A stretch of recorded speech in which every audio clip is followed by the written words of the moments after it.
Good morning, good afternoon, and good evening to all you Pokemon trainers out there. Welcome to Unite Battle Hub's Elite Tour, our second one for the NA region. If you're just joining us today or for the first time for the Elite Tour, the team that wins from this will progress on through to the main event and will compete for that prize pool of $500.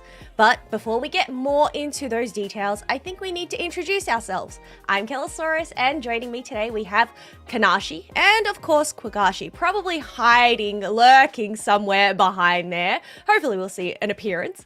And Cop, who is joining us for the first time. Welcome to the Unite Battle Hub family, Cop. How are you feeling? Thank you so much for having me. I am super hyped to be here, and I'm so excited to be casting with both of you, Kello and Kanashi. I'm super excited. This is going to be a great evening. I can't wait to see what these teams bring to the table. I can't wait to see what new Pokemon we might have in these team rosters, and hopefully we have some great games. Yes, 100%. We always have great games at Unite Battle Hub, don't we, Kanashi?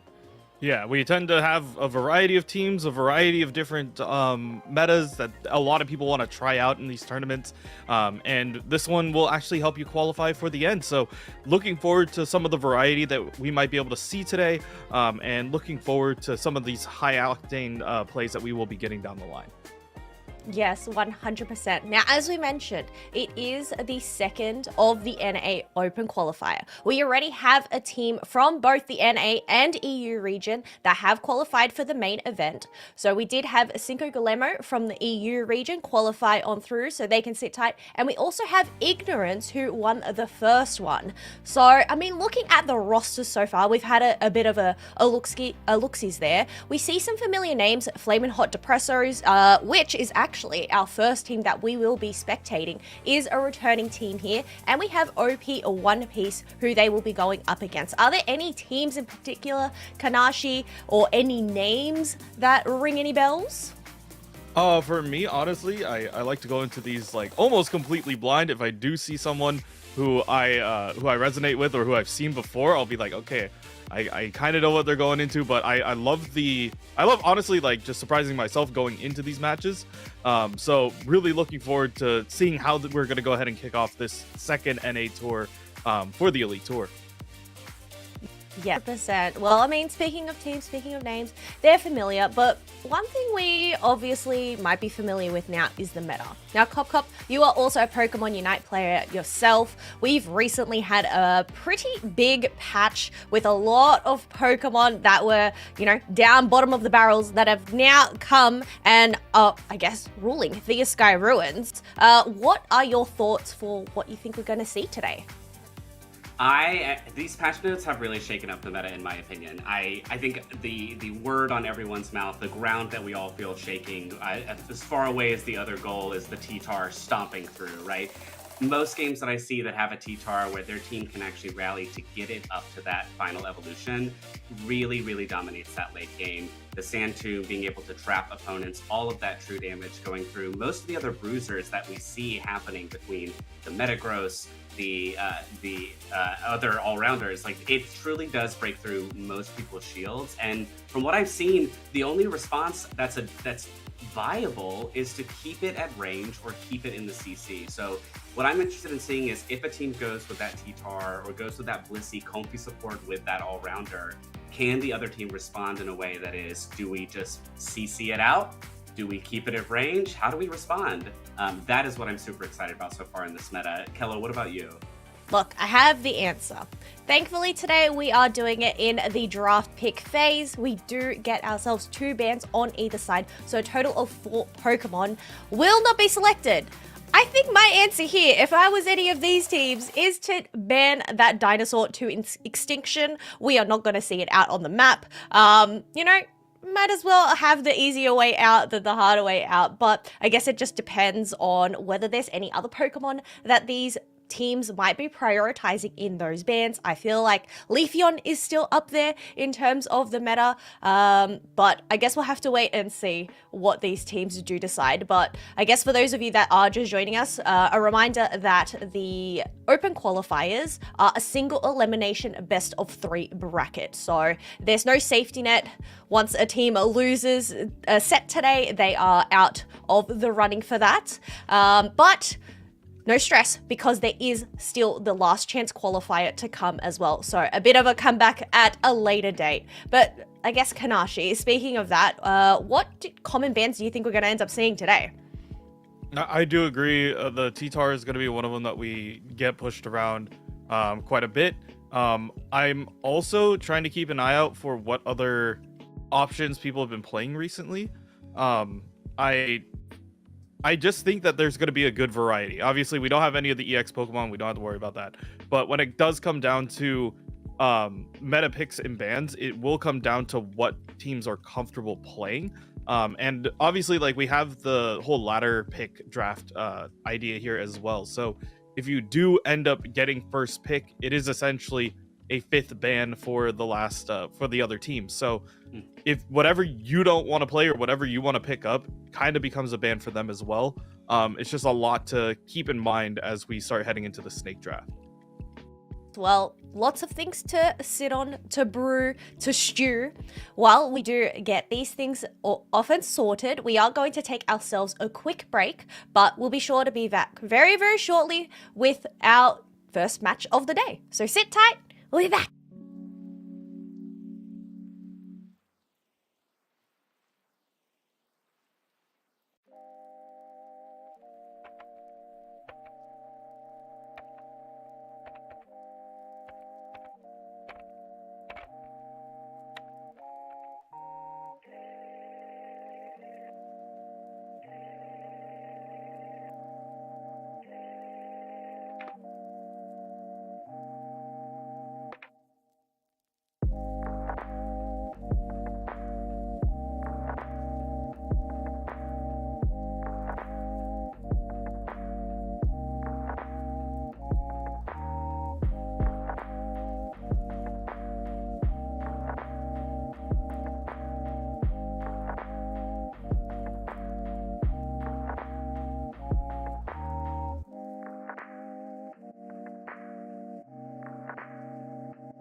Je serai le président de tous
Hello, everyone, and welcome back to Unite Battle Hub's Elite Tour. We are here for the second NA Open Qualifier. Apologies for the delay. We are heading into our semi-finals due to a bye, but we have Drio going up against Flamin' Hot Depressos next. If you are just joining us, I'm Kellosaurus. Joining me today, we have Cup and Kanashi. Now, Drio and Flamin' Hot Depressos, as we mentioned, Flamin' Hot Depressos, they actually played in the first one, didn't end up qualifying, so they are giving it another crack. But what are your thoughts moving on forward with this next game, Cop?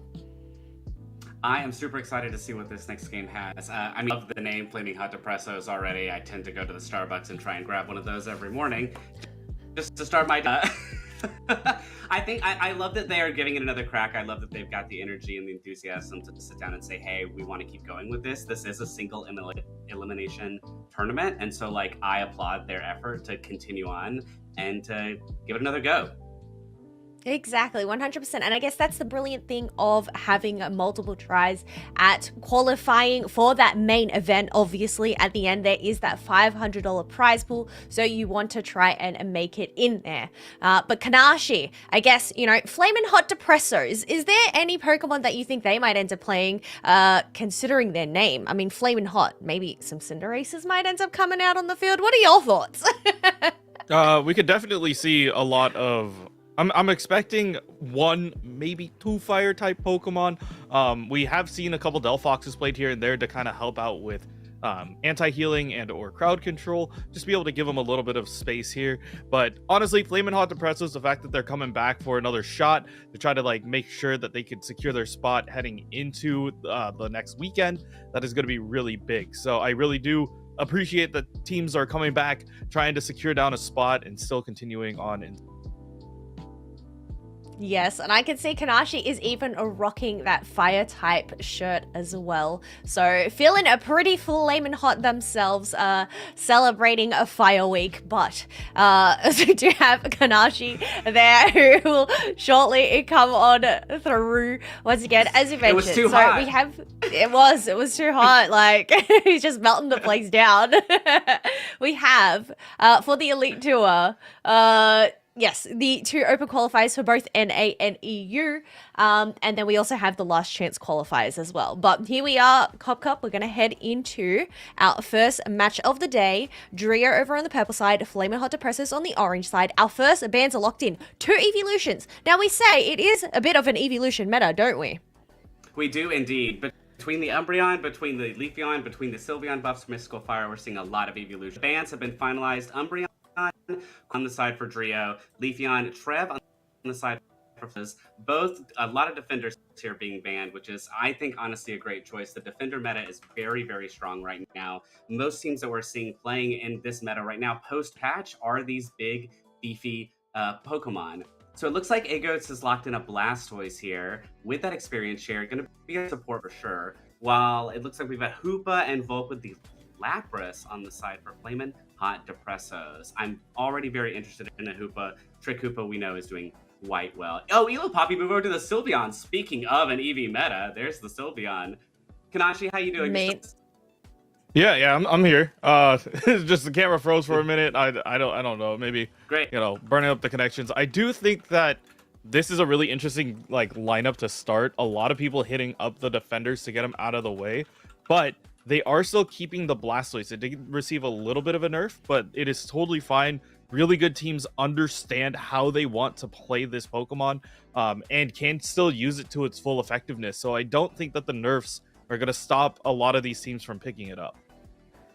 Absolutely. Pikachu. I'm a Blastoise fan through and through. Pikachu is one that we don't really see very often. It'll be really interesting to see whether this goes the common, I guess, attacker style Pikachu, or whether we're going to end up seeing an experience share being equipped on there, which is not something which is something that we usually see in the competitive scene. But I mean, they do have that one experience share on the Hooper, so it is a possibility, but it looks like they're going for the double Thunder here with the Zeraora last pick as well. What do we think about Zeraora, Cop? Listen, Zeraora is a house. That discharge can shred a squishy Pokemon, backline Pokemon pretty quick, and that dive in, dive out is very, very aggressive. So I think the Zeraora is a great pick here, especially against that Inteleon, Chandelure for Riker, Meowscarada for Egoist. These are all very squishy backline Pokemon, so that Zeraora might actually be the clutch play for Flamin' Hot Depressos to really clinch the win here. Oh, it's definitely going to have to time those movements to precision. But otherwise, as we get our final preparations underway, I'm going to leave you folks with Cop Cop and Kanashi to cast this first match. Off you go. All right, thank you very much, Kello. We're going to go ahead and hop in. Once again, Flamin' Hot Depressos as I face off against Drio, the first of our semifinals matches that we are going to be having today. So look forward to some high-octane action, a lot of really good pickups, a lot of lack of defenders for this one, but still a lot to cover, a lot to look forward to here. Yes, I kind of am into the fact that this is a really lender game coming up, because that means that we're going to hopefully see a lot of play, a lot of aggression from both sides of these teams, instead of just sort of seeing a little bit of a little light tussle, a back and forth, right? A little tiptoe. And so I'm predicting that Zeraora is going to be in the jungle. I'm predicting for Drio that Meowscarada from Egoist is also in the jungle. But let's see how this plays them. Looks like we've got Drio, your purple team, and Hot Depressos, your orange. We kick this game off, Kanashi.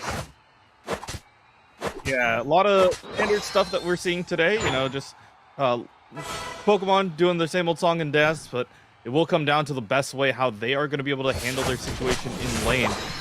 The one thing that I want to keep in mind here, oh my god, we almost have a drop here to go ahead and get the Sprigatito out of the way. They're going to go ahead and knock out the Blissey to start things off. Sprig trying to maybe get a little bit of experience by staying close within, but Zeraora taking this lane early and just giving them a lot of space to work with. Absolutely. Speaking of right, it already takes down the Blissey. Pikachu also moved for Flamin' Hot Depressos. We got 3 on top as they continue to. They were press lane. They might be backing off here, but who already doing that Citrus Berry to kill that Zero and seeing what they can do. Looks like they're going to be backing off a tiny bit. Meanwhile, on the bottom lane, Slowpoke defending goal. And moving on up here for Flamin' Hot Depressos. So Sneaky hiding in the grass. Optimal moment to shoot. Yeah, gonna go ahead and hop on in here. They got 4 of them up top already, looking for even more. Like, trying to get the Chandelure. Gonna go ahead and knock that out, and they're outnumbering this top lane. Drio's just gonna be pushed back as Flaming Hot Depressos gonna go ahead and take the aggressive push here up the top lane.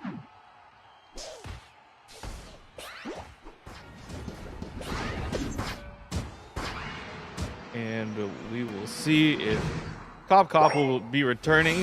We're having a little bit of a wave of tagging out casters here, but I'm going to go ahead and make sure that everything is all good as we continue to watch some of this Pokemon Unite action.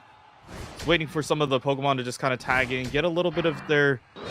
just settle back in, get ready, and we will go ahead and see if they are going to go ahead and focus their attention down here at the basement Reggie. All right, I think I am back. Can you hear me, Kanashi? Yeah, I got you. You're good. Amazing, amazing. Looks like we've got the Center Bees coming in here. Chandelure trying to get as much as it can while that Sylveon rips that last one. Hoopa, we have a Hyperspace Hole Hoopa, which is actually going to be really great for Flamin' Hot Depressos to make sure that the team is constantly healed while they can apply this pressure. And Kellyanne dropping the Snipe Shot, trying to get a pick, but can't really find an in as we have 28 seconds to both the bottom Regieleki and the top Regieleki. Slowbro just guarding that goal. And Sylveon moves back in for our 7-1 TPs. We've got 3 on the bottom for Drio and Flamin' Hot Depressos. Who is going to take this team fight, Kanashi? Yeah, just getting in position to go ahead and take up this fight here. You know, 7 minutes means the basement Reggie is going to spawn. Getting ready, just getting a couple snipe shots as well, just to see what may be lurking in the bush. But Zeraora going to be able to start things off Flamin' Hot Depressos.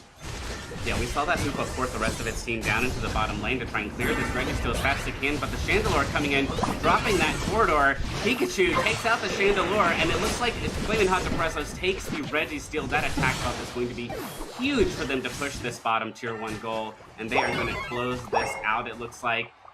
34, 15 coming in, 30 from Pikachu, and they might just leave it at 1. They do! That is actually a great play from Flamin' Hot Depressors to deny Trio that experience as we move on up to the top Regieleki. Yeah, it's really tough to fight after that Registeel buff, giving everything, special attack and basic attack damage. So it's just a lot to deal with. And on top of that, not only being able to play defense on your goal, you're going to have to lose out on that positioning as well. So it looks like Trio trying to go ahead and get top, but Flamin' Hot Depressos having that Hoopa, allowing them to just rotate around and making it a lot easier for them to just deal that damage.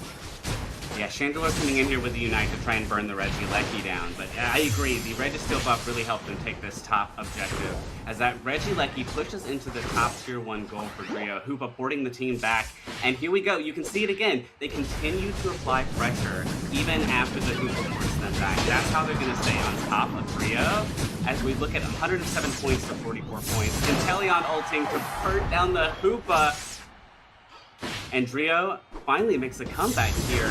Sylveon trying to defend the goal with that Unite coming in. Slowbro with the Surf. I don't know if Trio's going to be able to get in here. They seem to, they are backing off, which I think is a smart play. Back off, regroup, find another end as we have 28 seconds to the second objective spawning. Yeah, it's just going to give them a little bit of time to rotate around. Still, you just see how fast Flamin' Hot Depressos is playing with this amount of pressure. They're using the Hoopa quite well. They're teleporting in and out of fights, making sure that their team is topped off. And being able to rotate around the map is really helpful for them. Trio just needs to break a couple of these front goals to prevent that from happening to the rest of the team. But we do see how much pressure it's applying to the entire board here. That's like, if you have the goals in order to, the more goals up, the strip becomes. And we've seen Trio to the top here. Can't really get in as Flamin' Hot Depressos goes. We have to defend. And here we go. Flamin' Hot Depressos dumped 19 AOG, 29 AOG. And, oh my goodness, Blissey Unite trying to Blissey drops. And the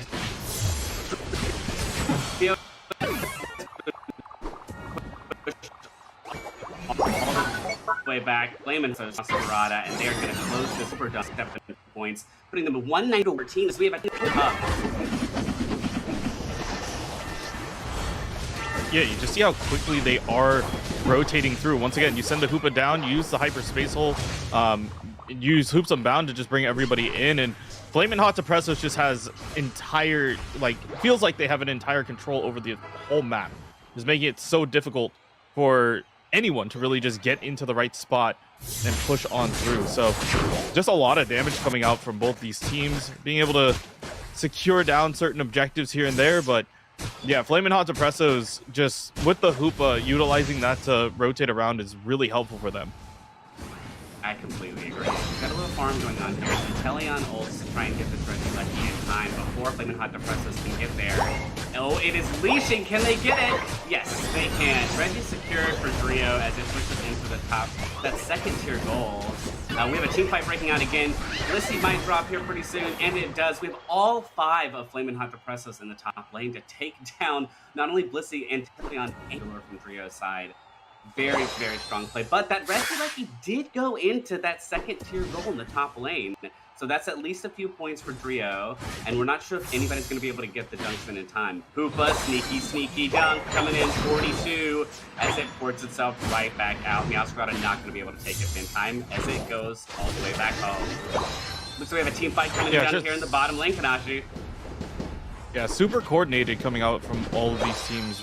They're just ready to fight, backs out when ready, and just getting in the right position is just helping them out. We do see that the Basement Reggie has respawned. We don't know if teams are going to go ahead and contest for that, but you see Flamin' Hot Depressos. They're not necessarily contesting it, but they know that if Trio wants it, they're all going to be coming out from that bottom side. It's more about positioning, especially heading into this final stretch and the spawn of the Ray. Yeah, no one able to claim that bottom left Reggie before the Ray, and that is totally okay. We have each team sort of starting to scout here, doing a little poke every now and then. Hoopa's going to port that Slowbro back since it's a little bit of damage. But Chandelure is right back, but as soon as the Slowbro says, no, you don't, turning back out of the center. No one's really making a play yet. Just hit and poke. So Slowbro diving in with the surf. This might. Oh, that is a lot of hides in the grass.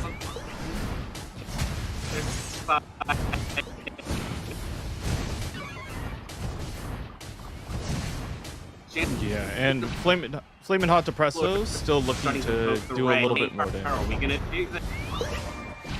For sure. Blissey trying to heal the Blastoise as best they can. Yeah, they're threatening the position. Alright, all good. They are continuing to push on forward. Flamin' Hot Depresso's just trying to apply a little bit of pressure, forces out the Hydro Typhoon from Drio, but now it looks like they might be trying to turn it around. They have the numbers to go ahead and fight this, but the Hyperspace Hold trying to push it back even more, burning off more of the clock, and Drio's timing is going away. They only have a couple of seconds to continue forward, and with the amount of pressure that Flamin' Hot Depressos is applying, I don't see it happening here. I do not see it happening either. Looks like they were able to get in a few points here. And the Zero is going down before he can dunk that 100, but Hoopa's still dropping a few points every now.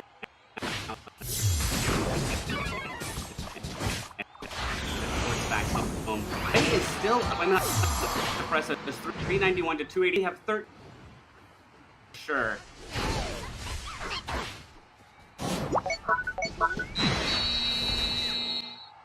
And yeah, that is going to go ahead and wrap things up here. Drio going to fall to Flamin' Hot Depressos as they're going to go ahead and start off this fight, working out quite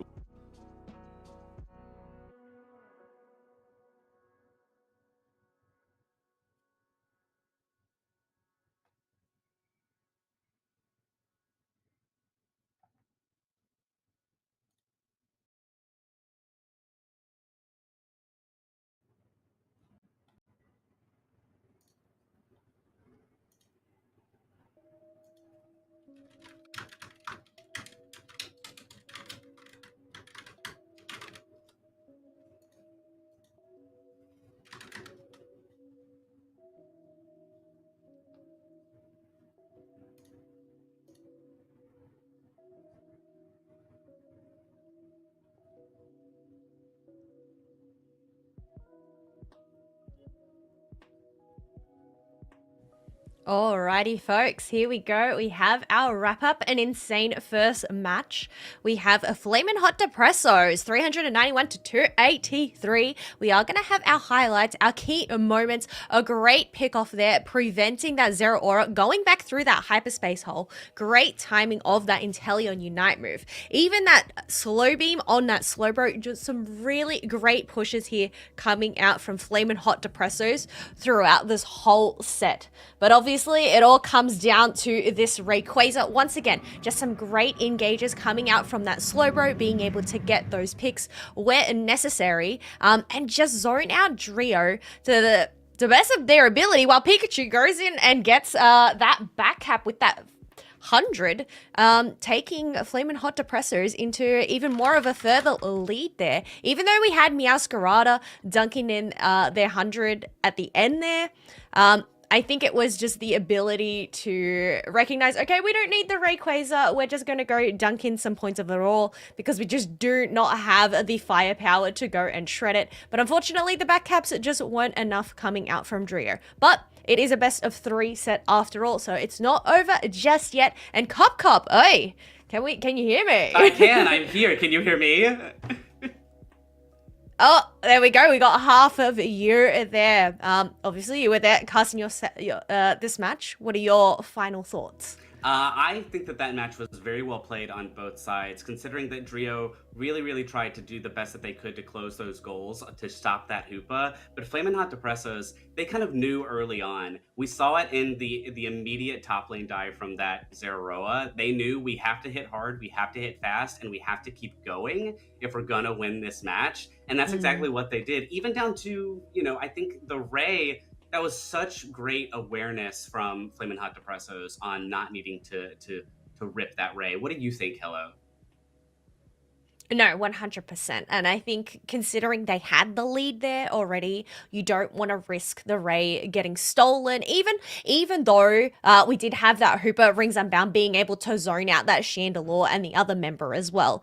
You don't want to leave an opportunity or an opening. So it's more just making sure to get as many points on the board. That way, if Ray was somehow miraculously secured at the end, well, you have enough Aos energy because of the double points that it shouldn't matter. But otherwise, that was a great first match for Flamin' Hot Depressos there. So, I mean, that's the thing. Zero Aura is not really a Pokemon that we see very often in the competitive scene. But I think Tetchin, that must be their bread and butter because they seem to play it very, very well. Yeah, I completely agree. I would be very interested to see if they play the Zeraroa again or if they pivot to a different speedster. But yes, the skill for Zeraroa, I think, is pretty difficult, at least. Like, being able to dive in, get the kill, and dive out without being taken down yourself takes a lot of time. It takes a lot of practice. And when you need to be that carry for your team, you got to be that carry, honey. But here we go. We are going into game 2 between Flamin' Hot Depressos and Drio. Kella, we are about to get our bands coming in. What do we think this is going to look like?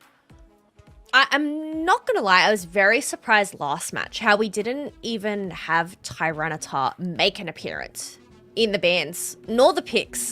So I don't know whether we're going to end up seeing a Tyranitar unleashed or whether competitors are just not seeing it as a viable option for tournaments. But Lucario, very odd ban here considering, well, this is not a Pokemon that we saw last time. Same with Mimikyu. So Flamin' Hot Depressos going with a completely different take here instead of Crustal Umbreon. But Drio have locked in that Trevenant and Leafeon once again. Yeah, clearly Flamin' Hot Depressos says something against all-rounders. The Lucario and Mimikyu pick, very, very interesting. But locking in the Umbreon for that first pick is a very, very solid choice. That might be the few defenders that we see coming in here. Riker back on the Hoopa. And we have the Blastoise potentially here for Agos. This looks like that support Blastoise. Once again, that Res Guard defending, protecting the team, the XP share, making sure that the rest of the team can actually get to where they need to get to level-wise in lane. And Volk moving over a few defenders themselves, but let's see what they land on. We might see the Blissey again.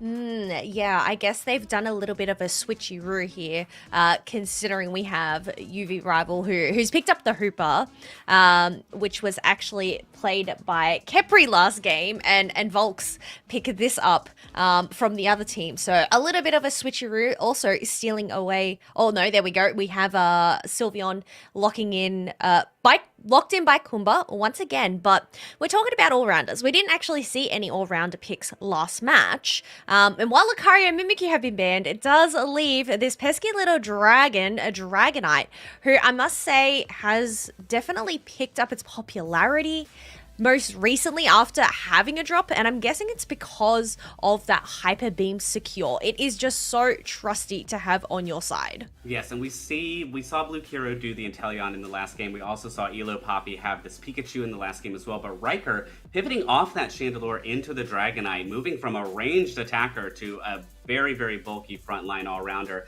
But that Dragonite could be the secure if it goes Hyper Beam that Drio might need to clinch these objectives. And Egoist coming in here with the Aegislash instead of the Masquerada from last game. So it's interesting to see both Riker and Egoist for Drio really moving off those squishy, ranged, and speedsters into something with a lot more bulk and a lot more oomph. Yeah, and I guess, going to be able to give that Zeraora a run for its money. They're not going to be able to be shredded down as instantly as, say, a Masquerada or a Chandelure.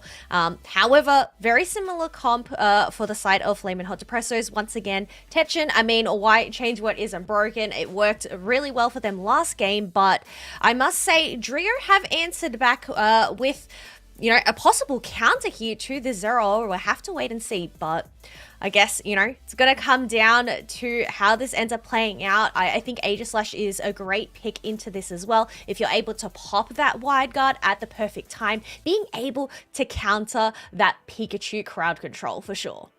Yes, absolutely. The Aegis Slash is going to be very, very useful for the crowd control. I really do hope we see the Pikachu go into some sort of crowd control as well, because otherwise, we don't know what the Umbreon could go. If it goes Mean Look, it's really going to help Flamin' Hot Depressos be able to trap and isolate, potentially stop a Pokemon from taking that hyperspace hole if that is what they end up going with. Or we could see a complete opposite side, since this is Drio on the Hoopa, and it's correct. But here we go, we're going into Flamin' Hot Depressos versus, Flamin' Hot, your purple team, Trio, your orange team, as we have Pikachu in the jungle and Dragonite in the jungle on Trio's side. Pikachu jungle, Pikachu. not what I see a lot. No, not at all. But you know what? Get it to level 4 ASAP. It looks like they are going in for a bit of a split here. Sylveon is going to take that blue buff. Still Eevee, and we do have Pikachu going up for that top path ambush, waiting in the tall grass, waiting for Hoopa to make a move here, as we are just circling around, waiting for that neutral Bonnelby to spawn. This is exactly the same play we saw from Flamin' Hot Depressos in the first few minutes of the last match, right? Zeraora, Blissey on the top, Pikachu rotates in, they push the goal hard, and they try to get the KO, and then they back out. It's a solid opener that clearly has worked for them. I wouldn't doubt that they've practiced this a few times, and it's worked once again. They're able to get in, make the dunk, and get out. Sylveon rotating up for Drio into that top lane, which it also did in the last game too. So it looks like we have a very, very interesting mirror match happening as we get to these 850 Gs. And they are gone in a second as Zeraora tears them apart. They dive down this Hoopa. It's trying to escape. Can it get there in time? No, it cannot, Kello. Look, I really like Drio's play here, knowing that they are going to go in for that four-person push up in that top path. They've done exactly the opposite down in that bottom path. So able to level, even up the points on the board, considering it's 64 to 67. Otherwise, Sylveon and Blissey on a little bit of a trip here, looking to take the bus for themselves, but they end up getting out empty-handed here. Yeah, for sure. Not sure if that was going to be some sort of a counter invade, but they were like, you know what, we're good. We're going to just come in, peek around, see what's going on, and then we're going to head on out. It was nice to see you. Just like a little bit of a visit, you know? Yeah, Neighborly visit. Just a friendly visit. We've got the 8 center Bs happening as Sylveon and Blissey trying to take them as fast as they can. We've got Raichu's really, really low, trying to get out of there in time. That Dragonair is really low in health. Squirtle able to make it out too, and it looks like Trio definitely having to retreat. They weren't able to get a lot of those center Bs, as once again, Flamin' Hot Depressos dives the goal. They are 4 down. Hoopa trying to escape once again. I don't think it's gonna, it gets out just in time, but this seems to be the play for Flamin' Hot Depressos. 4 or 5, move in, push as hard as they can, get as many points in, and then back up to get that farm. We are 20 seconds to the bottom objective. 128 for Flamin' Hot Depressos, 76 for Drio. They definitely do say there is strength in numbers, and Flamin' Hot Depressos are able to demonstrate this, being able to catch Drio off guard here. They were able to get a little bit of isolation on Hoopa there, but the Phantom Force was able to save them. But Inteleon ends up going down. Dragonite has been forced to use its Unite, but after crash landing, they end up crashing and burning. Yeah, what an impact crater into the ground, up, down, and out. It looks like we've got a few points coming in, 6 points for Umbreon, 8 points for Sylveon, as they're trying to get the most they can in the overdunk. 26-point overdunk for Zeraora. And now the Reggie Ice is leashed back, but I don't think that Flamin' Hot Depressos is going to have any difficulties getting it down pretty fast. As Aegislash tries to go in for the Regieleki, but Blissey's just kind of keeping an eye out, like, hey, I know you're here, I see what you're doing, and I'm not going to try to make sure you don't do it. There's the end, but it's not in time, Kello. No, and funnily enough, this is actually an Outrage Dragonite instead of a Hyper Beam Dragonite, which I thought we'd see. So a little bit more of a brawler. You can see is trying to demonstrate this by just running at them, using their Unite move once again, but to no success. As soon as they land, they end up getting sent back to that Pokemon Center. Wow. Listen, a valiant effort from Dragonite for sure, trying to really stop them. And frankly, I think what's important to note there is how fast that Dragonite got its Unite back again to use it. Clearly it didn't go very far, so the recharge time was not super high. But we have a team fight happening in the top lane again. Blastoise super low, having to surf out there. Dragonite not really being able to get in and get the outrage happening to be that frontline force, as Flamin' Hot Depressos just burns through things so fast. We have a breath here, we have a moment, everyone's starting to retreat and reconnect. There's a lot of farm on the map that both teams can get access to. I mean, the thing is, Drio really need to gather that experience considering their levels. We already have a level 12 Zero Aura on the side of Flamin' Hot Depressos. Otherwise, we have a little bit of an engage here with Dragonite going against 2v1, using their Unite move once again. And you know what? Unfortunately, third time wasn't a charm for this Dragon, as it ends up getting sent back once again. Fool me once, shame on you. Fool me twice, shame on me. Fool me 3 times? We have Zero uniting here to take down the Aegislash as it tries to escape from Drio. It tried to get in a few dunks on that second tier bottom goal, but wasn't able to get as much as it wanted. Inteleon trying to get the snipe shot in, but cannot make it land. Blastoise rides in on the serve and pushes the Zero Aura back. We've got 4 here for our Flamin' Hot Depressos as they take down that Blastoise pretty quick. The bottom Regieleki spawn. This is our 3rd bottom objective. As Dragonite waits his grass at the right moment, we could see the ult coming in, and it does. It lands, and it gets it. Regieleki secured. Yeah, that is actually going to be great for Drio here, just to give them a boost in experience, but they quickly get taken down by Pikachu and Umbreon. But you do have that Hooper being able to save at least some of those members so they can go and shred down this Regieleki. If they do get the secure, that is going towards that tier 2 pad, so just going to put a little bit of pressure on Flamin' Hot Depressos while they have a little bit of a breather to just try and regather that experience and their Unite moves back, ready for the final stretch. For sure, and that is the time to have to use that Hoop and Unite right at that 4-minute mark so you can get it back up for the final raid fight. You might as well port the team in and try to get that Regieleki as fast as possible. Looks like Flamin' Hot Depresso is going to be able to defend that top Regieleki as Zero and Blissey take it down. Pikachu not going to make it as Aegislash cuts right through. Hoopa moves in. Sylveon and Umbreon defending this bottom goal for Flamin' Hot Depressos, but Hoopa and the team says, you know what, we're out. We'll see you later. We'll come back another time. This is a risky play here coming out from Aegislash and the Dragonite. Considering they do have 2 members on there, unfortunately it just wasn't enough to quickly boost up those dunks, as Zero Aura did end up utilizing their Unite move to get the KOs. Yeah, 250 Unite move from Zero is pretty risky for sure on Flamin' Hot Depresso's side, but they seemed really confident in making sure that they were able to take down that Dragonite. Sylveon trying to come in here for a dunk, not really sure if it's going to make it. Blastoise says, not in my house, honey. Pikachu diving in, and there's just so much. The Pikachu is providing so much CC for Flamin' Hot Depressos that it's actually very, very useful to stop the Dragonite and the Blastoise against Drio. I really love the Pikachu pick right now. Yeah, 100%. That's definitely going to have to get that pick on the Dragonite. And I'd say that's probably why Dragonite keeps on getting melted consistently. Otherwise, Hooper has popped their hyperspace hole. Instead of going and taking it, they end up getting body blocked by that Umbreon for Sylveon to get the finishing blow. We do have 10 seconds left until the final stretch here. Drio is looking to just back on out, considering their positioning has been exposed.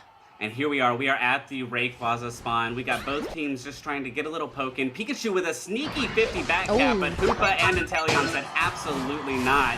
They're doing a great job of defending that back. Both Pikachu Unite, Inteleon Unite, and Ray is ripped.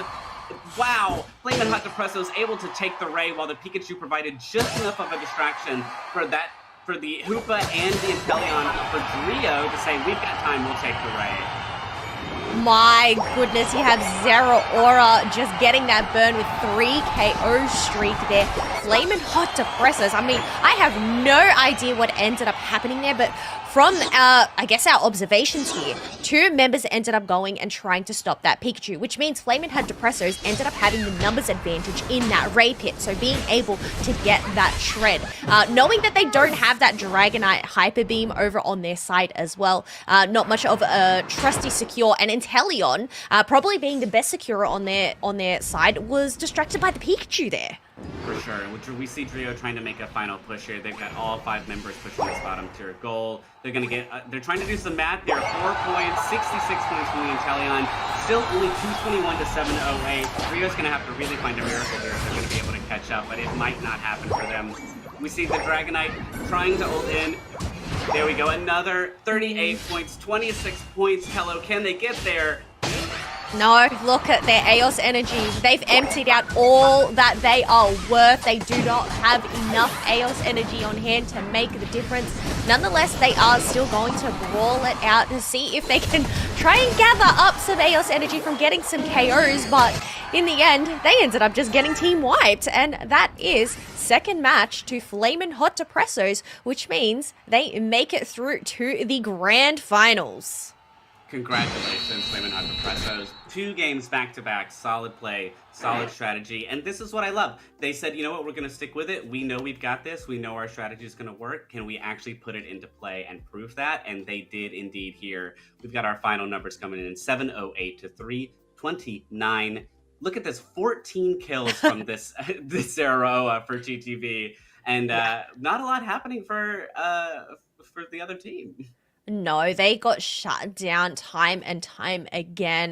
Tetchin on that Zero Aura definitely deserving that MVP, dishing out almost 100k damage. But you know what? We have to give credit to Elo Puppy here on the Pikachu. Not really a Pokemon that you usually see, but I think the amount of crowd control that they were able to provide for their team, allowing that Zero Aura or even, you know, the Umbreon to come in for some backup here. And I think one main thing is we did have a bit of a switcheroo here, but I think for Flamin' Hot Depressos, even though they had the Hooper last time, Blissey seemed to work out a lot better for them because of the consistent heals that they were able to get from it.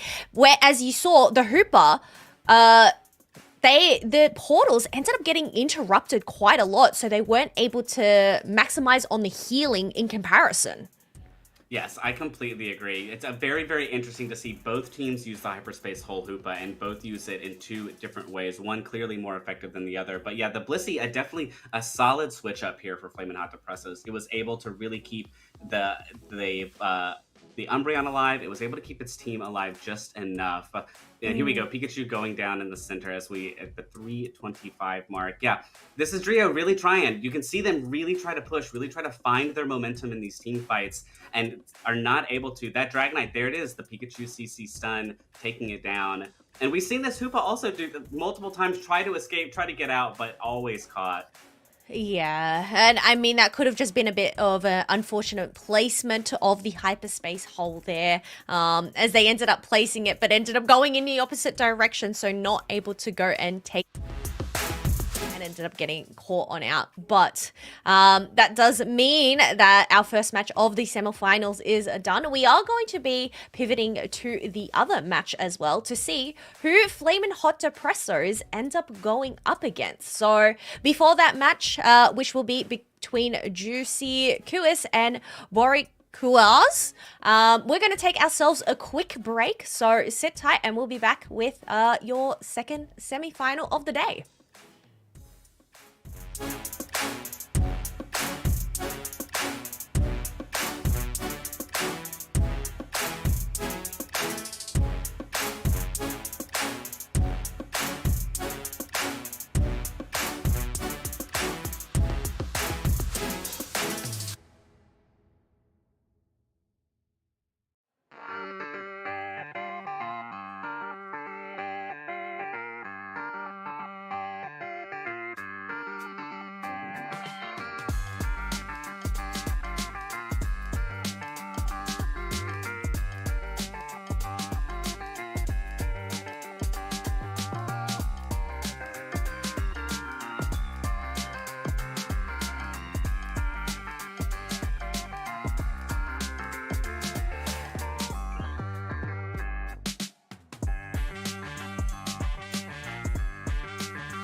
And welcome back, everyone, to Unite Battle Hub's Elite Tour. We are here for the second open qualifier for the NA region.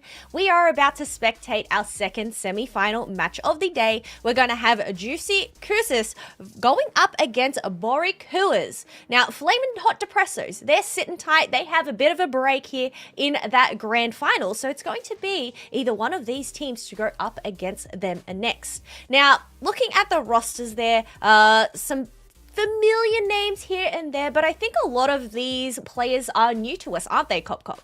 Absolutely. I am looking at both these rosters, and I have not seen and not really familiar with these names as well, but you know what? That makes me even more excited to see new players come onto Unite Battle Hub and work with their team and bring their A-game to this tournament, to this NA qualifier.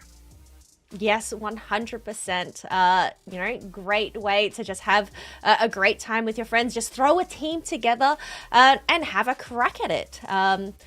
What a way to spend is it a Tuesday evening over there? It is indeed a Tuesday evening over here for me. I know it's Wednesday morning over here, so, gotta not get confused with the time zones here. I appreciate that. It looks like we are going into this first game against Juicy Kusis and Bori Kuas with our bans. Oblivion EX looking to ban that Absol, while Justice banning the Sableye. No one likes Sableye. It is the little goblin that could, but clearly Bori Kuas does not want it seen on this map. Umbreon coming in for the ban here for Juicy Kusis. A solid pick, a consistent ban pick that we've seen happen in a lot of these team comps. And there it is, the T-Tar ban. Yeah, well, we didn't even see Tyranitar making present during our last set, but I guess Borikuas are going to play it safe in case we do have a player from Juicy Kusis that has been practicing up. But Trevenant, one of my favorite defenders so far, I guess in replacement of Blastoise, considering it did end up receiving a nerf, especially if it ends up going that Curse Hornleech build set. Like, just getting the resets can be such a nuisance to go into. Absolutely. Curse Hornleech is the new. It's got the CC, it's got the damage, and it's a solid defender. Leafeon on the side of Borikuas, as well as Blissey, and Neon EX for Juicy Kuis also picking a supporter in the Eldegoss potentially. No, I'm sorry, it's going to be a Gyarados. That's quite a different evolution I was expecting. Look, I guess with Gyarados, it's very hit or miss. We know during that early stage, as a Magikarp, it can't really do a lot. But if you're able to get a Gyarados online ASAP, it can absolutely wreak havoc to the opposite team there. Otherwise, I like the pick of another evolution, which we haven't seen yet, the Espeon being picked up here. But hello, we get ourselves a Soccer Bunny, a Cinderace? What do you think about this? A Cinderace on the side of Borikuas. I am super excited. Cinderace has been the talk of the town ever since the North American Regional that happened, where we saw it in the finals. Now, it does have a good secure in that Pyro Ball if we can get there. Hopefully, Borikuas has put in a lot of work to make sure that the Cinderace is going to be a solid pick. I don't know if it's going to be their jungler or if it's going to be in lane. I'm excited to see which one, but looks like QCX on the Zoroark, and we do have the Snorlax for Cygnus, a solid defender. It's going to have enough bulk. It's likely going to have enough push to keep maybe this Zoroark or this Gyarados at bay. And we have a Buzzwole for Chunti on Borikuas' side.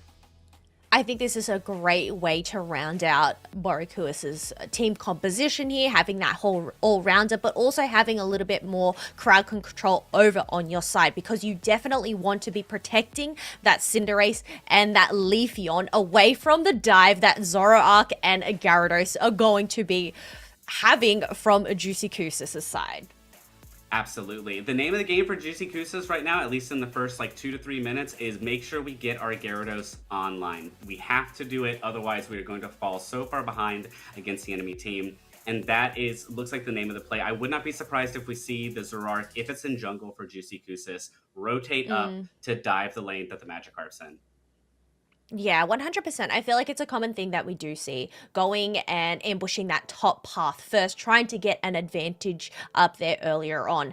Otherwise, another name of the game is we actually have 3 attack weights on the side of Juicy Koosis here. That's Zoroark, Gyarados, and that Trevenant. So definitely going to try and get those early level stacks in. That way, they don't have a lot of Eos energy on their side where it does start to become quite difficult. But it's going to be difficult going into a Buzzwole, who will be stacking as well. So maybe they might just be focusing on their own stacks that the others end up getting their stacks. But here we go. First match of our semi-finals.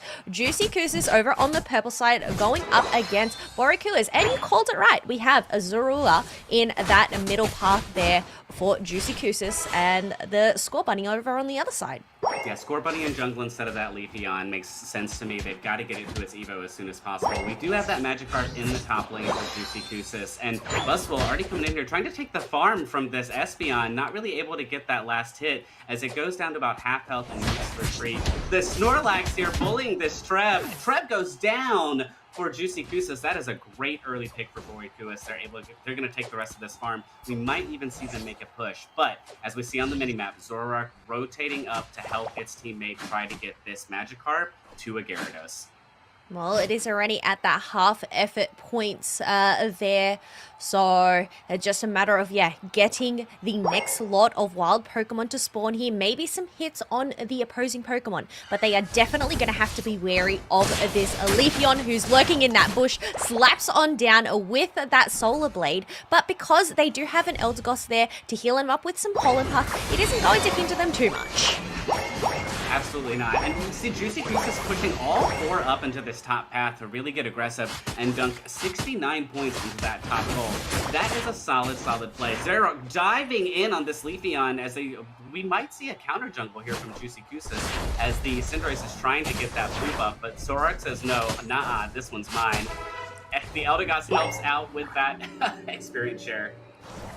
Yeah, this is the aggressive nature that Zoroark can provide once it gets online. Trying to get those combinations there. Trying to use that illusion as that inbuilt full heal there. Ends up diving on in. A little bit risky there as it ended up getting taken on out. Unfortunately, Eldegoss wasn't able to heal it up in time. Yeah, unfortunately, but that is a huge XP bump for the Cinderace, the reboot here, and the Snorlax. That is going to really help them get to that Cinderace for sure. Buzzwole getting what farm it can, as we now have Blissey, Buzzwole, Snorlax, and the reboot in the bottom lane. Borikuas is definitely setting up for a bottom push, because clearly Juicy Koosis is pushing that top goal. So we see both teams sort of taking opposite positions as they move in on each other. We have a full push down to that bottom lane as they start dunking in those points. 6 points, 18, and they close the goal on 30. Look, I know Buzzwole is not really a Pokemon that we see out very often, but just the amount of crowd control this is providing onto that Espeon, allowing Borikuas to go and break that tier 1 pad. And now they have all the spacing in the world here to go and secure whatever basement Reggie does end up spawning. Juicy Koosis are aware of this. They're not even going to bother contesting it. We're going to focus our energy on that Reggie Alecki and whatever wild Pokemon is over on their side. Yeah, they have so much room to breathe now in this bottom lane, and that's exactly what we got here. It looks like Borikuas takes the bottom Reggie Rock, and Juicy Koosis takes the top Reggie Lecky. Both teams continuing to sort of be in an opposite play position on this map, as the Reggie Lecky pushing towards that top tier 2 goal against Borikuas. We do indeed have a Gyarados finally. It is online. This is going to be a huge shift for Juicy Koosis in the aggro and team fight side, hopefully. Yeah, it's just going to be a matter of getting its Unite move, as we do have those birds spawning on through. Gyarados and Espeon have ticked on over to their levels, along with Zoroark as well. But there are some Unite moves over on the other side. Espeon getting themselves in a bit of a pickle, getting a bit burnt there by Cinderace's Flaming Ball. Ends up getting caught on out by that Blaze Kick to finish off the job. But Zoroark ends up popping their Unite move and ends up getting caught in a bit of a daze themselves between 3 members of Borikuas. Yeah, I'm very much interested in the Blaze Kick here from Cinderace, because between the Leafeon and the Blaze Kick Cinderace, Borikuas has a lot of repositioning on their side in their team comp. They can change where they need to be, get in the back line, get to the side very fast. Listen Unite coming out here for this Buzzwole as we have a massive team fight happening in the top lane. Espion trying to unite to stop Borikuas. Can they get there? Zorak and Espion both having to retreat, but it looks like now the Gyarados, the Trev, and the LD all bunched up. Oh, Buzzwole goes down. This is what we're talking about, the power of the Gyarados 3 KO streak, and they are hunting for more as they catch out Blissey as well. We have Snorlax slowly backing away, beep, beep, but unfortunately their retreat was just not enough as all hands are on deck on this bottom path to get Trevin in that dunk and even up the score, well, I guess the bottom path here since there's no tier 1s. There's no more tier 1s, and we have 4 seconds to the bottom. Regieleki, and beep beep, the Gyarados bus is on its way. Hello. The damage output spike has really been very good for Juicy Gooses as they take this bottom Regirock. That defense buff only going to help the offense increase, and no one is on the top Regieleki yet that we can see on the mini-map, but we do have Borikuas starting to pivot up. Cinderace taking this red buff as they ready and get into position. A few beasts here in the top lane that Zorak's going to grab, but it looks like the team fight's already dropping. Zorak once again ult and down. Yeah, but they managed to take that Cinderace along with it, which also has its Unite move on hand. So, yeah, have both of them spawning up at the same moment here. Leafeon still has their Emerald 2-step on hand, so definitely going to have to keep an eye out on that, whether it's going to be able to dive in at the right time and try and contest for this Regieleki. Yeah, and you see LD and Trev both trying to zone Borikuas out as the Gyarados takes the Regieleki with Zorak helping out. Now this Regieleki flipping into this top tier goal at the 3-minute 50-second mark. We have ults coming out from Espion. We have so much team fights happening. Buzzwole ults as well. Espion drops, and 3 members are down on Borikuas' side as the Blissey is now respawning. But is Borikuas going to be able to get this Regieleki into this top tier goal? Oh, the block from the Snorlax to push back that Regieleki that way is a little bit further from the side of that goal, allowing Borikuas to use those jump pads to go and defend this pad even more. Looks like they're gonna back off here. Borikuas gonna say, you know what, you guys handle that. We're gonna go farm the rest of these open wild Pokemon. And Trevenant dropping the Leafeon here as it looks like Juicy Kuis repositioning, going to take the center Bs before they're gone too late. Eldegosh just poking the Snorlax here, just a little cute little poke. And we have 16 seconds to a bottom objective. This is definitely going to be contested, it looks like, or at least Juicy Kuis will try to burn it down. Well, this will be really beneficial going into that final stretch as well. So depending on what does end up spawning on up, but we do have Trevenant and Zorak just trying to keep 3 members of Borikuas distracted here. Nobody is in sight to go and contest it, but this Regirock is going to provide that much needed special defense and defense buff that Trevenant quite needs here, considering they are getting flung around by that Buzzwole, able to horn leech their way back to safety onto that pad as well. I was going to say, somebody please help this poor Trev, but it managed to get away just in time.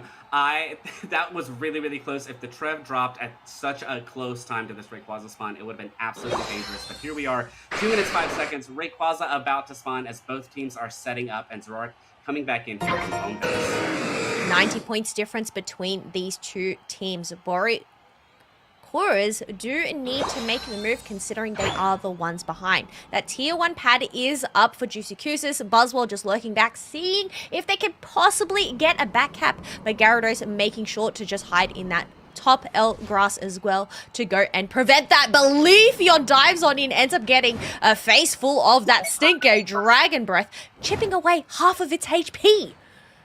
Yeah, that was really close to the Leafeon. If it would have gone down there, it would have been a huge hit for Borikuas. But Zorak getting the Humbro Burger in on that back goal!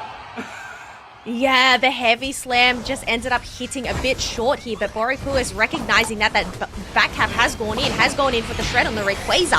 But Gyarados knows their targets, taking down that Cinderace, and Zorak ends up landing X on that mark, getting the secure, getting a team wipe. Now they have team shields on hand, and Borikuas recognize, well, there's nothing they can do, so they're just gonna wave that white flag for a surrender. Yeah, full team white. Borikua says GG's. We're going to call it, and we're going to take a quick breather as we set up for the next game. But that Zerark, very much MVP in that last 2 minutes. The Hundo Burger Dunk gets the Ray at the end in that team fight, and we are 283 to 93 with Juicy Kuis taking the win. 10 KOs for Oblivion EX here on the Gyarados. Pretty solid play.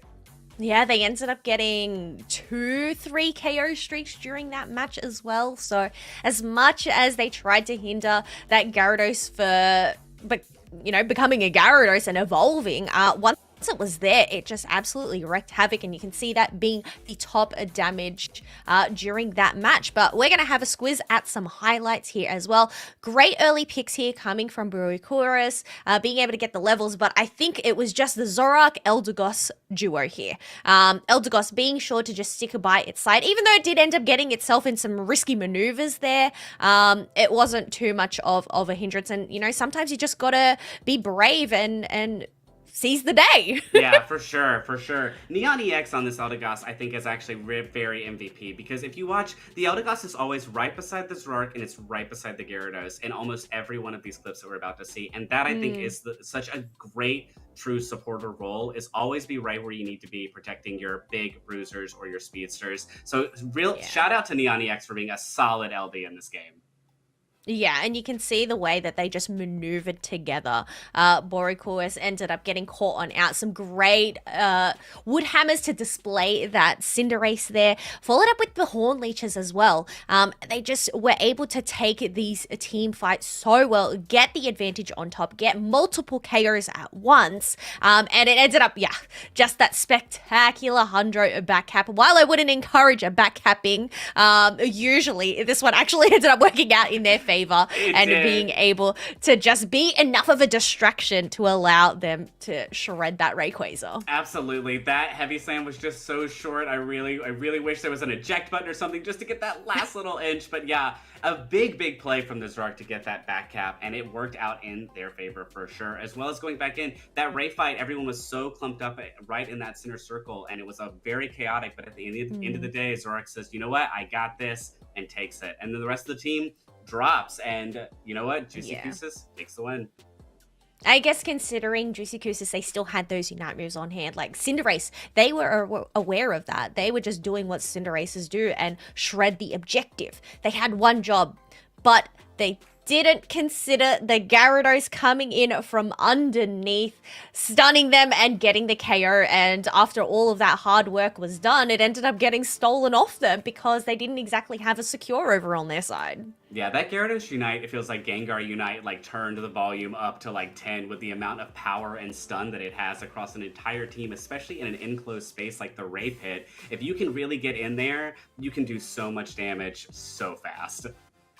Yeah, I think that's definitely something that Borikuas have to be aware of if we do end up seeing a Gyarados over on their side, is you don't want to be clumped up in that Ray Pit, because not only, does it hit one person, it can get multiple stuns with that huge whirlpool that comes up from underneath. But we're going to see that same once again. So not going to see this, I don't know if you'd call it a lovely little gremlin. Maybe sneaky little gremlin's more fitting, wouldn't you say?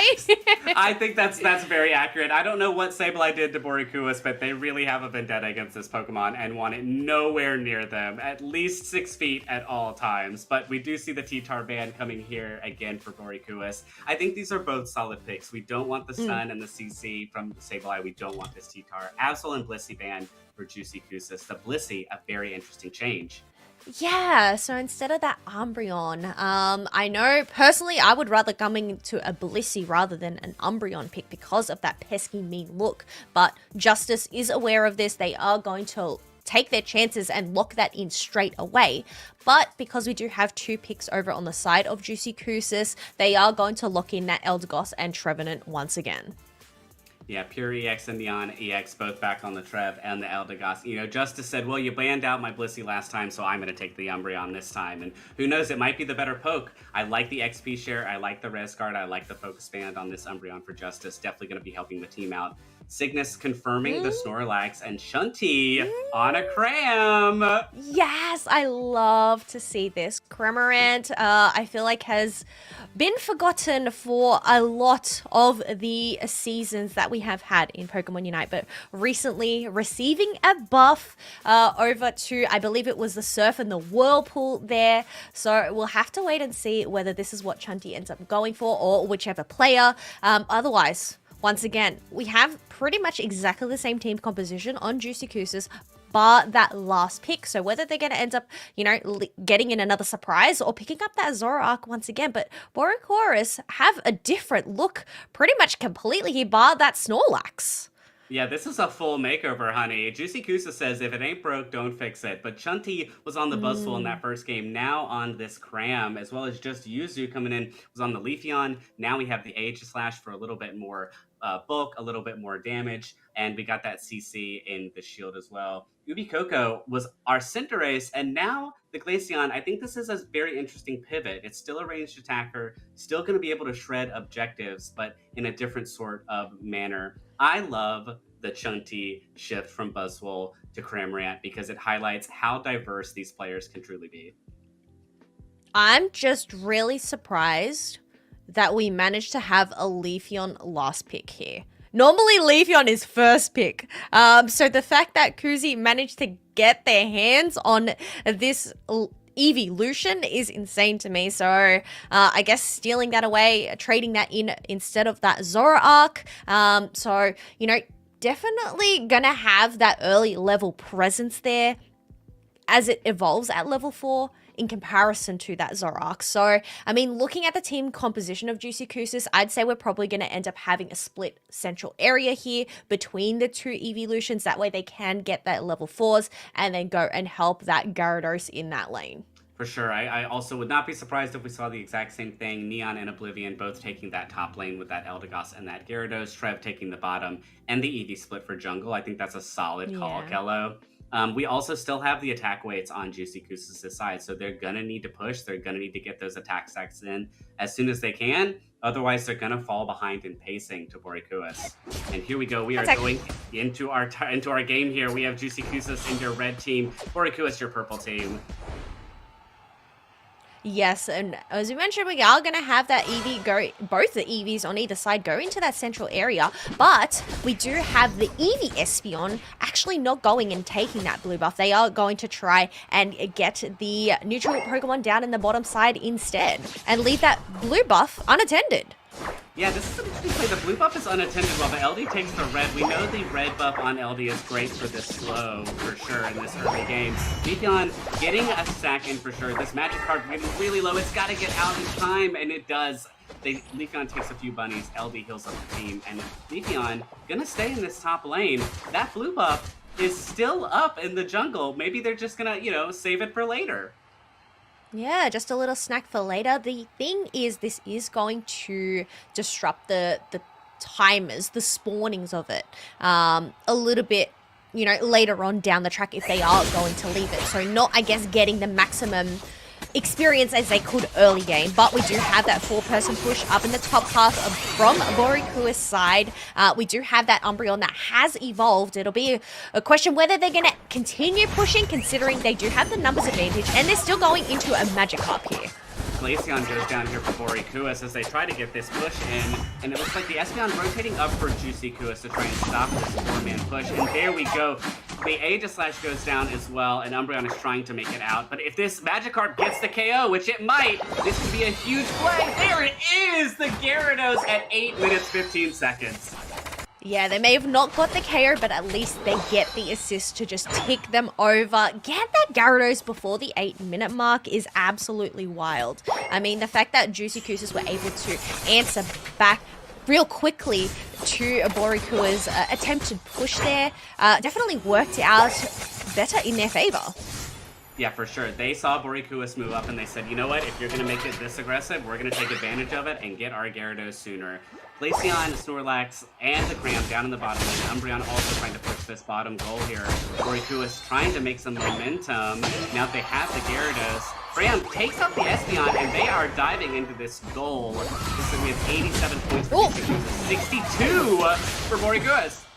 Oh, being able to take down 4 members of Burukua's there with that Emerald 2-step. A great ambush there coming out from the Leafeon. 15 seconds left to go until those objectives do spawn. Burukua's, they're just going to go in for a bit of a reset, pick up whatever wild Pokemon is over on their side, and it looks like they're not even going to bother contesting with this basement Reggie, considering Juicy Kusus is ruling this lane right now. Yeah, Borikuis knows exactly. We're like, you know what? We can take that bottom Reggie. We'll take the top, and we'll trade. Everybody will be fine. But once again, Juicy Kusus, you saw them take advantage of the push from Borikuis, and it was a solid play. Cram burns the Reggie Lecky in the top goal for Borikuis. He's going to try to go into this top goal. Glaceon throwing these icicle spears as fast as it can. Trev ults the Reggie Lecky. Reggie, you're lucky too powerful. You must get the stun. Otherwise, you do have Leafeon getting in a 3:37 there. Unfortunately, we do have Cygnus that was a little bit too late on that heavy slam to go and get the interruption. However, Leafeon playing in dangerous waters here does end up utilizing their Unite move to try and get out of the way, but ends up paying the price by overextending a little bit too much there. A little bit too much, yeah. Leafeon almost at the front door of Borikuis, trying to deliver some Girl Scout cookies, maybe. Like, it definitely panicked as it tried to figure out which direction to go. But we have Juicy Kusus back up in this top lane with Trev and Gyarados. Gyarados trying to get this 37 in, but the Aegislash definitely not going to let that happen. We do have a mean look Umbreon here from Borikuis. That is a great piece of CC, especially when they need to isolate one of the enemy Pokemon. Kusus side like that Espeon. Team fight coming in. Espeon ult, Glaceon ult, Espeon drops for Juicy Kusus, and this Gyarados is also going to go down for the Bicycle Spears. I think that was a greatly timed block there coming out from the Snorlax as Gyarados ended up going under the water there to go and protect their team. Otherwise, we have more Unite moves being popped on out. Eldegoss lands on Trevenant to go and replenish that HP, but Trevenant ends up getting pushed on back, but pushes on back themselves to get 4 members of Burukuas out, and that is a team wipe! This is not a good sign for Borikuis. This is the second full team wipe that we've seen as Juicy Kusus is able to really take Borikuis' push and push it back, almost redirect the entire thing and get the team wipe. I hope that Borikuis is going to take the time now to farm up all of the free spawns that are happening on their side of the map, all the Indeedis and the Bunnies, because they need to sort of get up to the same level that Juicy Kusus is at. And Reggie like he's spawning in the top. Gyarados says, I got this, Trev, you head on down. And we've got some repositioning for the bottom objective. It looked like the planets are lining up there as you had a Juicy Kusus all in a line from the top to the bottom. Leafeon has gone and started up that Reggie steal as we do have Cramorant and Snorlax looking to take the KO, taking out that Espeon. But once again, another Emerald 2-step from the Leafeon to just go and cut that Cramorant down. And now they do have the positioning, the space to finally secure this Reggie steal for themselves. Yeah, this is going to be a great Reggie steal for them in 4 minutes. That attack boost is really going to help them push what they need to. And great timing because Borikuis is up in top of the Glaceon Aegislash having to deal with that Reggie Lecky so that it doesn't go into the second tier goal while they were able to take that bottom objective. Gyarados is over here trying to not get Snorlax to dunk the 40, which I think is great on his part. We got Gyarados Defender, baby. Let's go. Trevenant getting shredded here by the Icicle Spears, though. Oh, I know. I feel like it still lands so hard, those Icicle Spears receiving that nerf, but I guess on a Trevenant, probably not the ideal target, and a great body block from that Trevenant to take the hits for that Espeon, making sure to stick together, get the healing of that Pollen Puff from that Eldegoss. The hero we didn't ask for, but the hero that we deserve and we got. That Trevenant body blocking everything. Oh, and once again, Leafeon trying to ult after the score, and it gets trapped and taken down. That Umbreon just completely destroying the Leafeon. That was a very risky and interesting score there, but didn't work out in Juicy Kusus' favor.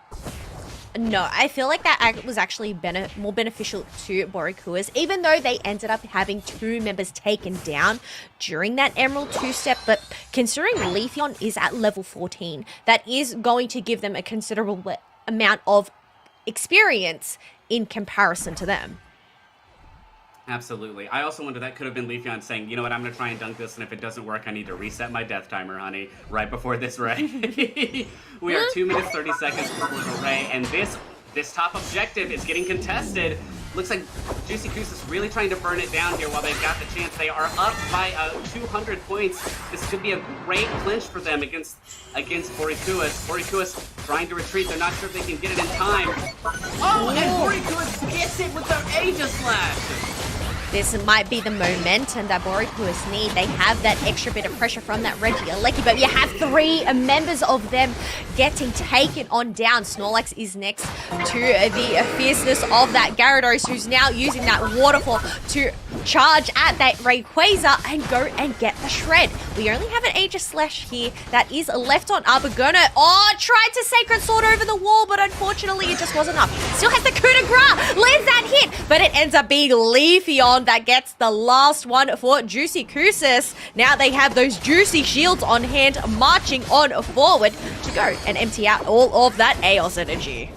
Yeah, we still have Gyarados and Espeon with shields here. Cram trying to gets the Ray Shield off the Espeon. Gyarados trapped with the Mean Look, but also loses its Ray Shield. Can Juicy Koosis get points in? They currently do not need it at 214 to 104, but if they don't get any dunks in off these Ray Shields, Borikuas could come back and dunk 100 and be potentially on top. We are in a tight minute left in this game as we see both the Trev and the Leafeon were hiding out there in the grass. Trev recalling back saying, hey, we gotta defend. It's too close. We don't know what could happen. But look at this. Leafeon has been waiting patiently in this tall grass for the longest time, waiting for Borikuas to push on forward before going and finally getting that hundo dunk that they were looking for earlier on. But a 5-person push up in this top path. We're going to try and cut down this tree with the icicle shards along with the Aegis slash and dash. But look at that. 4 KOs. They did end up getting the dunks, but because Leafeon ended up getting that hundo, Juicy Koosis still have the lead, and now it's a team wipe. They're going to march on 4th even more to try and just pad up this scoreboard even more. That was a 5 KO streak from Leafeon? That was a 5 KO streak from Leafeon. I'm just as shocked as you. Wow. Not only the Hundo Burger dunk right at the end there, but then, you know what? I'm just going to grab a Penta real quick before we close this out. How does that sound? Look, no wonder their team name is named after them, because that was Juicy Koosis. Let's go. We have our numbers coming in here. Kusi EX, 206 points, 15 KOs. Absolutely beautiful. 12 assists here from the Eldegoss and another 10 from the Trev, it looks like. Very, very solid plays here for both Neon and Pure EX. Yeah, 77K. That's a great number for Leafeon. Yeah, I must say, definitely some risky plays coming out from Kusai there, trying to get those back caps, getting caught on out, especially considering how high level they were. But I guess high risk, high reward, as they say. For sure. And it definitely worked out. So here we see we're back here in this early game, watching that Umbreon go down. Again, the Magikarp not getting the kill, but getting the assist from Espeon, which is what got them that 815 Gyarados. And here we go. Borikuas trying to make the pusher on the goal, but this is exactly what we were talking about. Borikuas tries to make an effort, and Juicy Koosis just says no, absolutely not, and takes the advantage. This poor Leafeon, not going to be able to sell any Girl Scout cookies, goes down before it can even get a Thin Mint off. Here we are. Oh, I don't know. I mean, I'm personally a fan of the Thin Mints, but I feel like a lot of people aren't. And Borikuas is probably not a fan either. Want to get that away from their house. But otherwise, as we mentioned, just some incredible plays coming out from Juicy Koosis here. I think both sides. Borikuas, I think this match, they were definitely able, to defend a lot better in comparison to the previous match, being able to answer back. But I think Juicy Koosis, they were just one step ahead of them during that. We saw them completely leave that basement Reggie, but Juicy Koosis, even though they had that space, they went and sent 4 people up top because they knew what was on Burikua's mind, their plan. So definitely well played there, but that does mean we say goodbye to Burikuas today because it is a single elimination. However, it isn't over yet as we still have our grand finals. Juicy Koosis will be going up our previous winner, Flamin' Hot Depressos, in that grand finals Cup. I am so excited to see both these teams go into this grand finals. Both teams have played so well and had very different strategies, different team comps. So I hope that we get to see those team comps come together in a way, and we get to see how these two sort of go back and forth, the tete-a-tete. But for now, I cannot wait to see what happens between the two of them, hopefully they get to take a break before this final match here, get a drink of water, have a moment, you know? Well, speaking of breaks for these players, we might take a break ourselves. So everybody at home, make sure you do grab those snacks. Make sure you do grab whatever you are hydrating with, and we'll be back very shortly with your grand final set in a moment.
Welcome back, everyone, to our grand final of the Unite Battle Hub Elite Tour. This is the North American Qualifier, and we are about to get underway.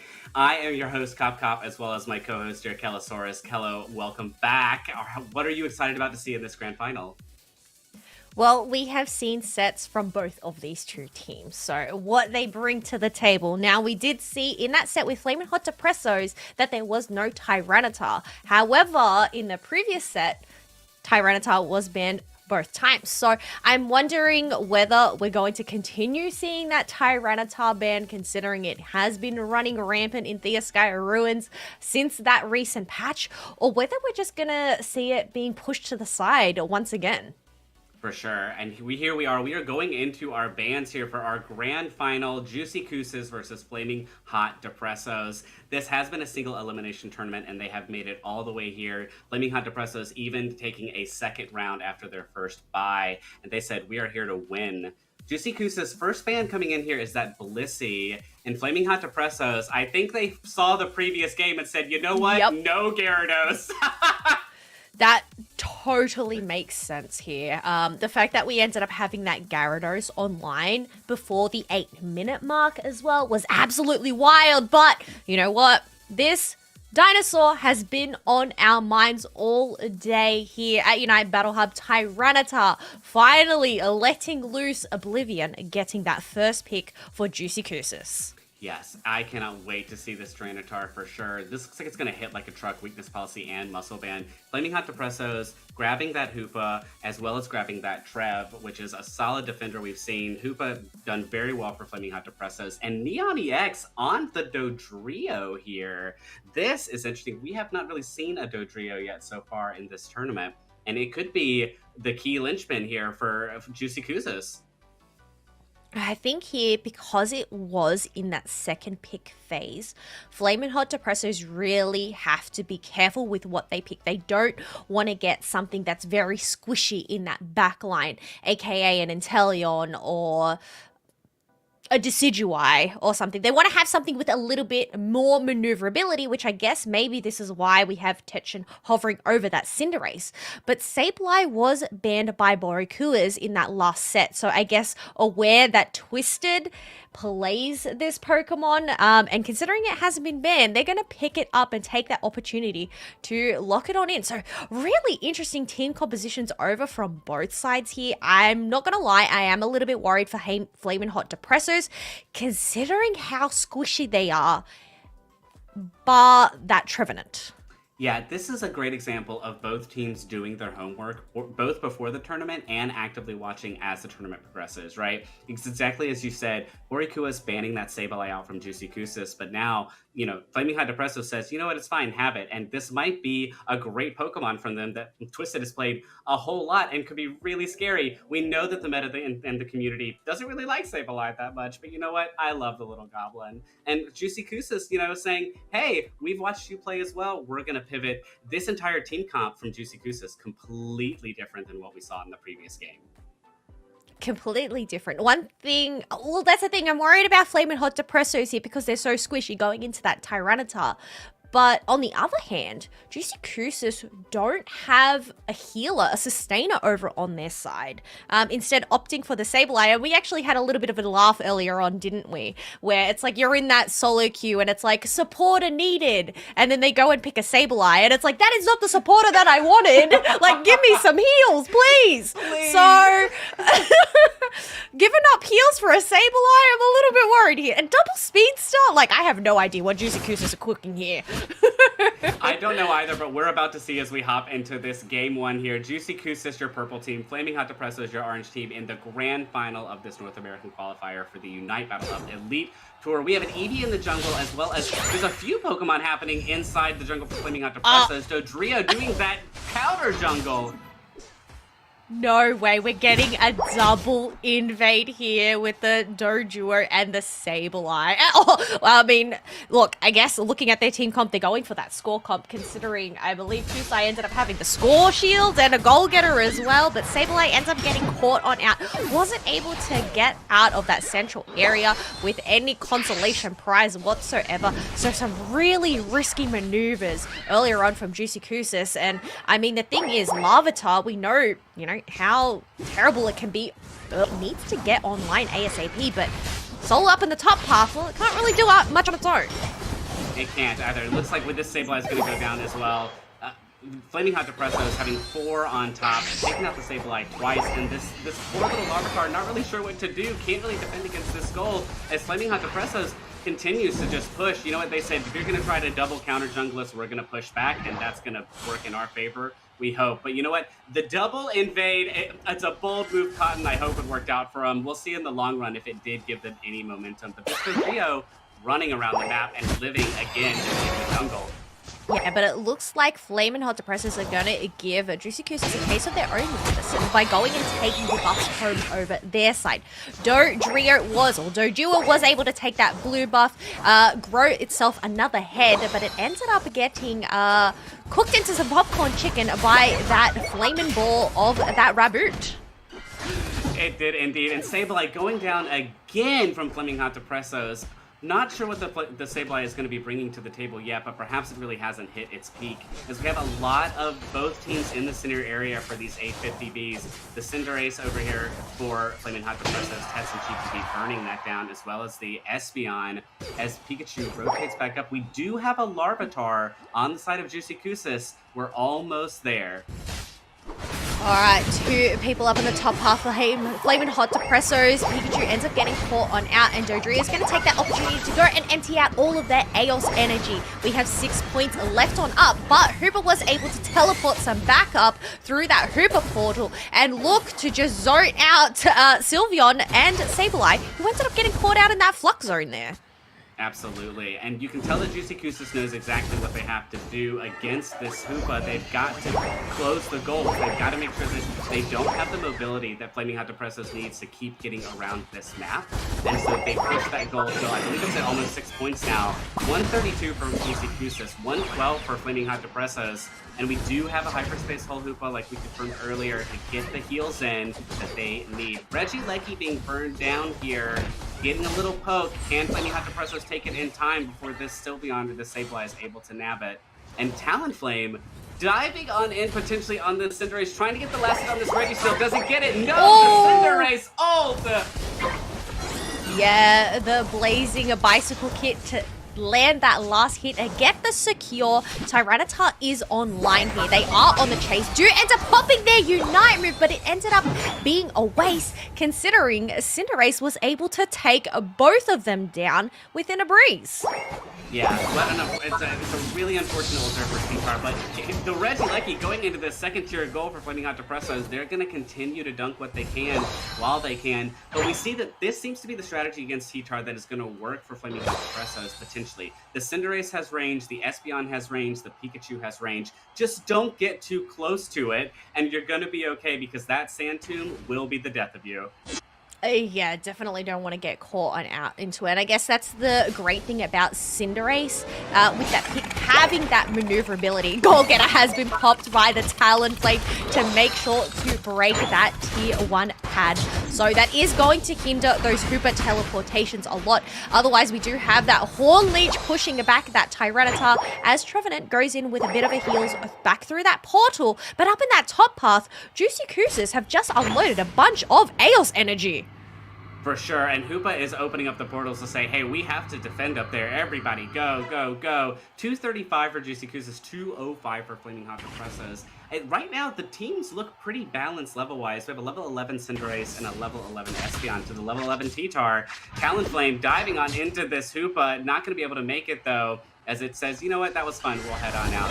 And we have 4 members of Flaming Hot Depressos in the enemy jungle for Juicy Kousas.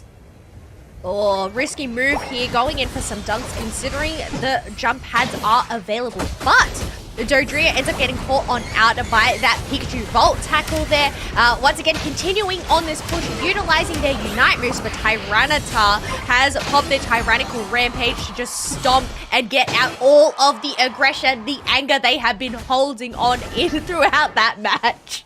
I feel you, honey. That's what my therapist is for. But Flaming Hot Depresso is burning a few ults to try and push that goal and not succeeding as Juicy Kousas was able to push back and make sure that no one got any points in. Regieleki is halfway right now as we see Hoopa having opened that portal. Tyranitar trying to take down some random wild Pokemon, but then goes back in for the Sand Tomb, and it looks like it's going to be able to claim that Regieleki for Juicy Kousas as it pushes into that top 2nd tier goal. And we have Juicy Kousas breaking away, taking a breath. Let's see if they push this Regieleki.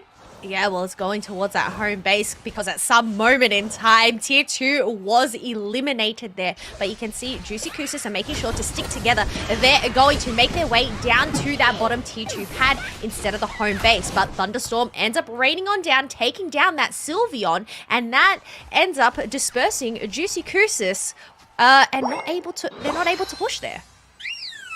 Yeah, for sure. And now that Juicy Kousas has a clear path to that home base against Flaming Hot Depressos, I would not be surprised if we see the last Regieleki be contested right before the Ray, because that's going to be a great distraction and a great push for Juicy Kousas to say, hey, either you fight the Reggie and it goes in, or we take the Ray or you fight the Ray. Who knows? Score Top coming in here again. Oh, almost the score shield from the Talonflame, almost able to get the 48 into that home base, but Cinderace was not having that at all, and Espeon takes down the Talonflame. That was a KO that was necessary, I'm going to say. Yeah. I mean, the fact that they were so brave to try and get that 48, they were so close. Otherwise, they have ticked on over to level 13. Dodrio is going to take their opportunity to go and get in their Eos energy as well. And it's just score comp. It's the bane of my existence. I absolutely hate versing it. And, I mean, seeing this is just blowing my mind. Yeah, mine too. I mean, it is working though. Juicy Kousas 229 right now to 215. Yeah. We are almost at the Ray, and it's working for them. It is, I mean, okay, but looking at the levels, 2 level 14s on the side of Flaming Hot Depressos. We do have that level 14 Tyranitar, but we are going to have a little bit of an engage. Sylveon has utilized their Unite move before the final stretch, so won't have that on hand. Thunderstorm also ends up popping on out, but not able to land any of that lightning on the opposing team, and we're going in for a shred cop. We are. Flaming Hot Depresso saying, you know what, we've got this, we're going to shred it down as soon as we can. Unite from the Dodrio coming in, Hoopa drops the portal, and Pikachu is able to claim the Rayquaza for the side of Flaming Hot Depressos. And as they move in to take the points that they need to dunk, we got 50 from Trev. Talonflame says, not you, but the FBI gives you by it. Oh, look, at least they managed to get that Trevenant out of the way, but not able to stop that Espeon Unite. And while Juicy Kousis' plan was to get as many points on the board in that early game, they are now falling behind at 329 to 415. But the thing is, it's not over for them yet, considering they still have a little over a minute left. It's just a matter of getting some Unites, making these big brain plays in these last moments. It is, and we know that they have score shields, we know that they have goal getters, and Flaming Hot Depressos, they know that too, and they're like, look, we have 50 seconds left, we cannot let them get a score in, because even 100 points, one Hundo Burger is going to lose us this match, so they are on high alert right now, as you see all 5 of them circling both their home base goal and that bottom tier 2 goal. I think what's really interesting is Tyranitar decided not to push with them. Instead, they're waiting on that home base for defense. But I don't know if they realize that they're actually behind in points right now. Sableye really playing patiently against this wall, waiting for that Dodrio to possibly come and assist them, go and make a distraction. I mean, even then, if they end up getting that 40 points because of the double points, it isn't going to be enough to make a difference. Oh my gosh! Oh, wait, Talon got 44. I don't think 44 is enough, but that was such a great play from the Sableye. The ult to stop the Pikachu, and then it almost got its dunk in. What are the final numbers? I'm on the edge of my seat. I don't think it was enough because they needed at least 100 to go on in unless they ended up getting some more little points. But there we go. Final score 379 to 415. Flaming Hot Depressos ended up being a Juicy Kousis' game plan there. Yeah, absolutely. And look at this, 10 KOs from the Pikachu, 11 KOs from the Espeon, Kumba ADC2, and Elo Poppy doing solid work there. You know, here's the thing about a score comp is it can work really well in that early game and that mid game for sure, and it can get you the distance that you need, but how does it close? How does it do the team fight? How does it win the Ray? It's really hard to find a balance in both of those things in a score comp like that. I think that's a really good point there. I think they were half score comp, half brawler, considering they had that Tyranitar over on their side. But I don't think the Tyranitar was able to land their mark, be as effective as it should be, considering the comp that they were going for. I mean, yeah, as you mentioned, they were able to get the points earlier on, but come the team fight at the end, they ended up just falling a bit flat.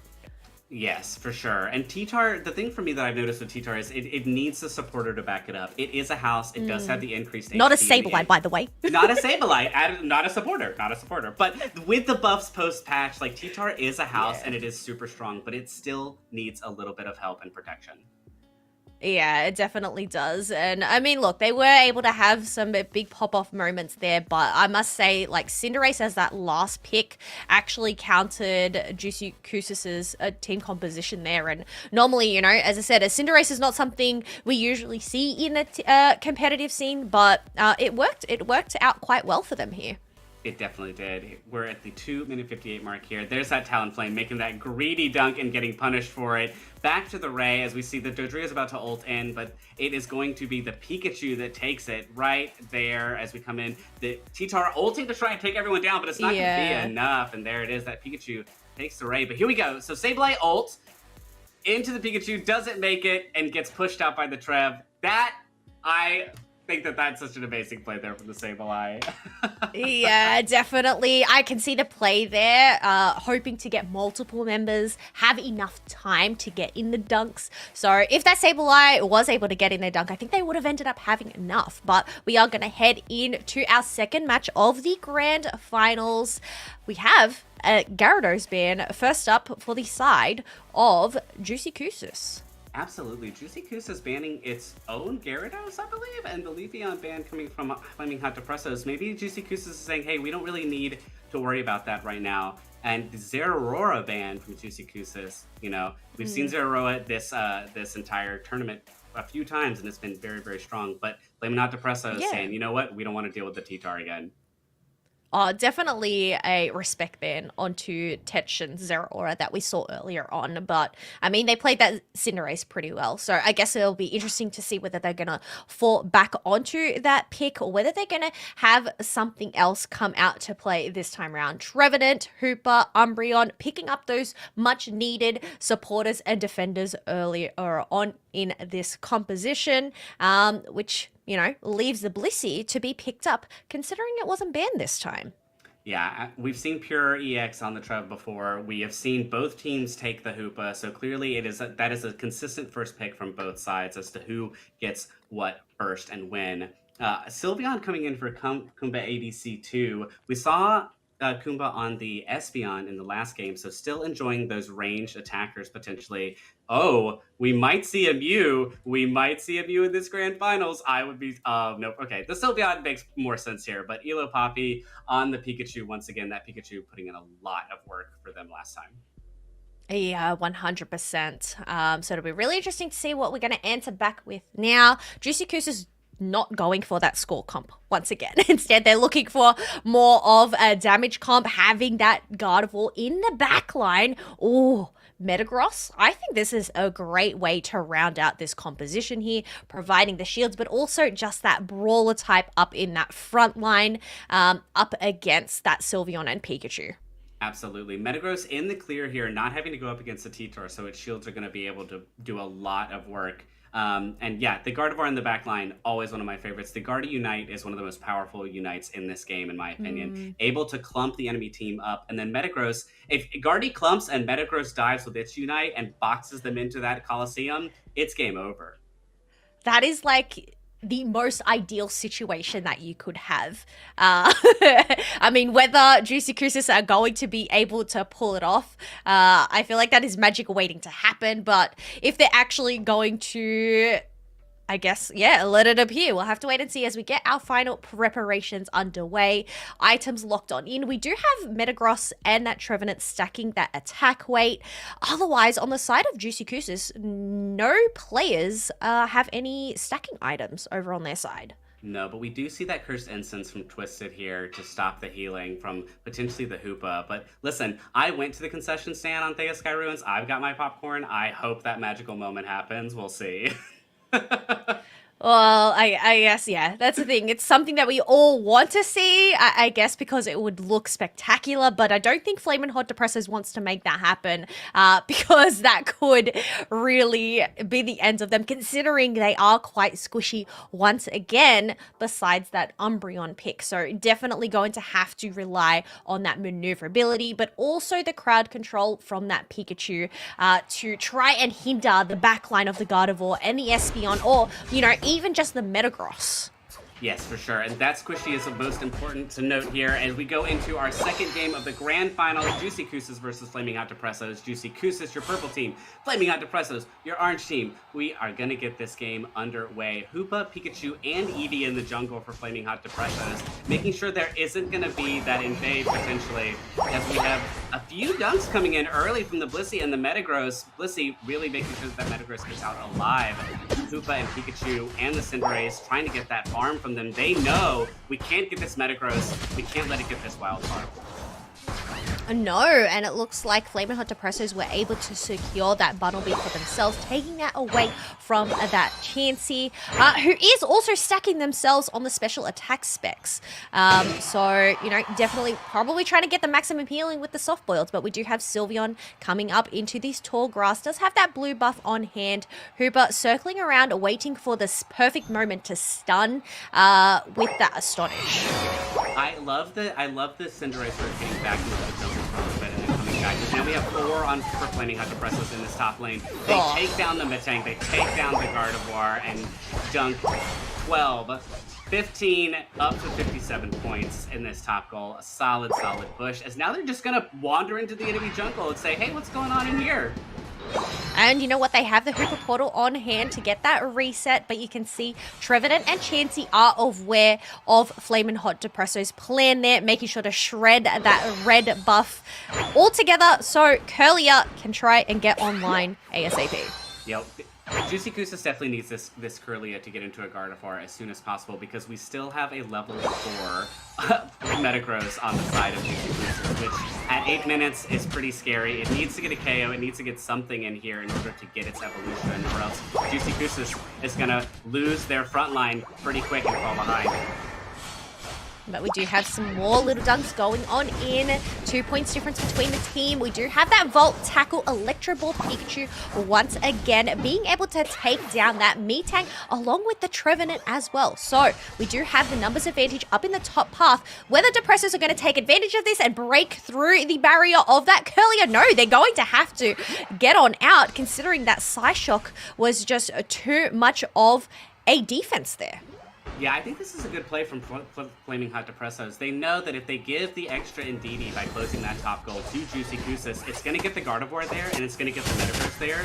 So let's leave it at 15-16, go farm other things, and work on that bottom goal, which is exactly what they did. They rotated down, and now we see them take what farm they can from Juicy Gooses. As we are starting to set up for our first round of objectives here. Regieleki spawning in both the top and bottom.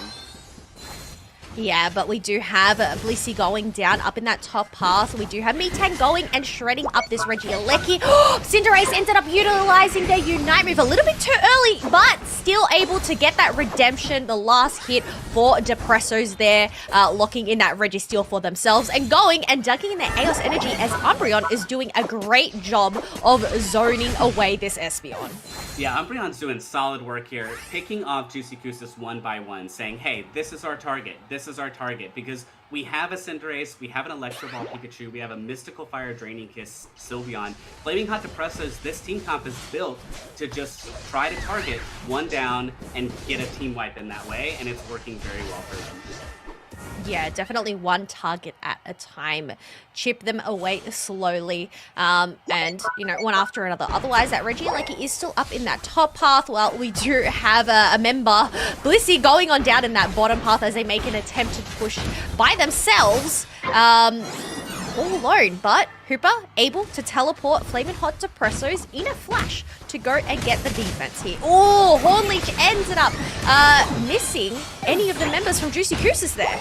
And we have Unites coming out all around here. Metagross dropping the Colosseum, but it goes down. Espeon goes down. Trev down on the side of Juicy Gooses as that Regieleki goes into the top goal against Flaming Hot Depressos. But there's no one left to score, so that timer might run down before they can get any more points in. A solid response by Flaming Hot Depressos, seeing that Hoopa port the entire team up to say, absolutely not, you do not score in this goal.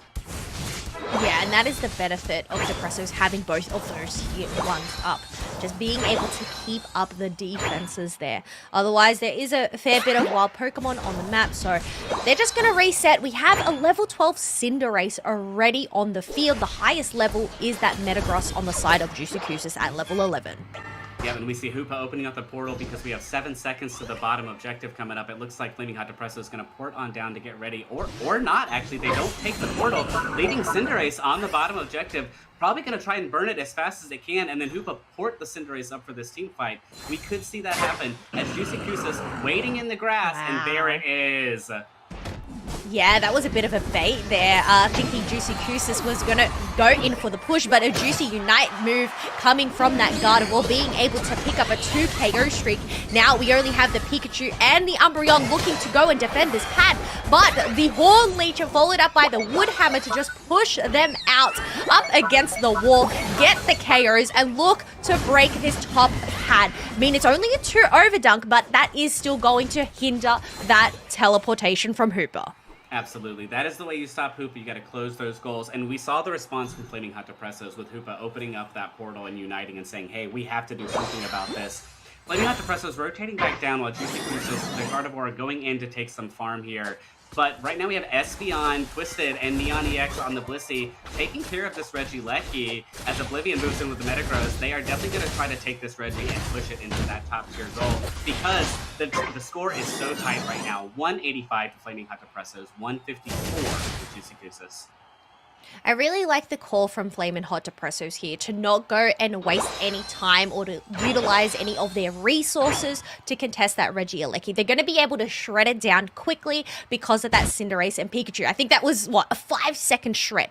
So not too much time wasted on the side of Depressos, but we are going to have an attempt to push here in this bottom half. Blissey is able to get their 5 points in, leaving it on 3 points. Trevenant also getting in their 31 as Gardevoir is just trying to lay so much damage on Flamin' Hot Depressos, taking out 3 members once again. A decent overdunk from Juicy Kusas for sure, and we saw the distraction that they tried to pull here, right? Regieleki pushed towards the top goal. We're going to rotate down. We're going to try to push this bottom goal as well. But the thing is, you still have Hoopa, who says, you know what? Open the portal, clear the Regieleki, get on down here, and let's stop them from trying to. In the end, they were not successful, but it was a valiant attempt.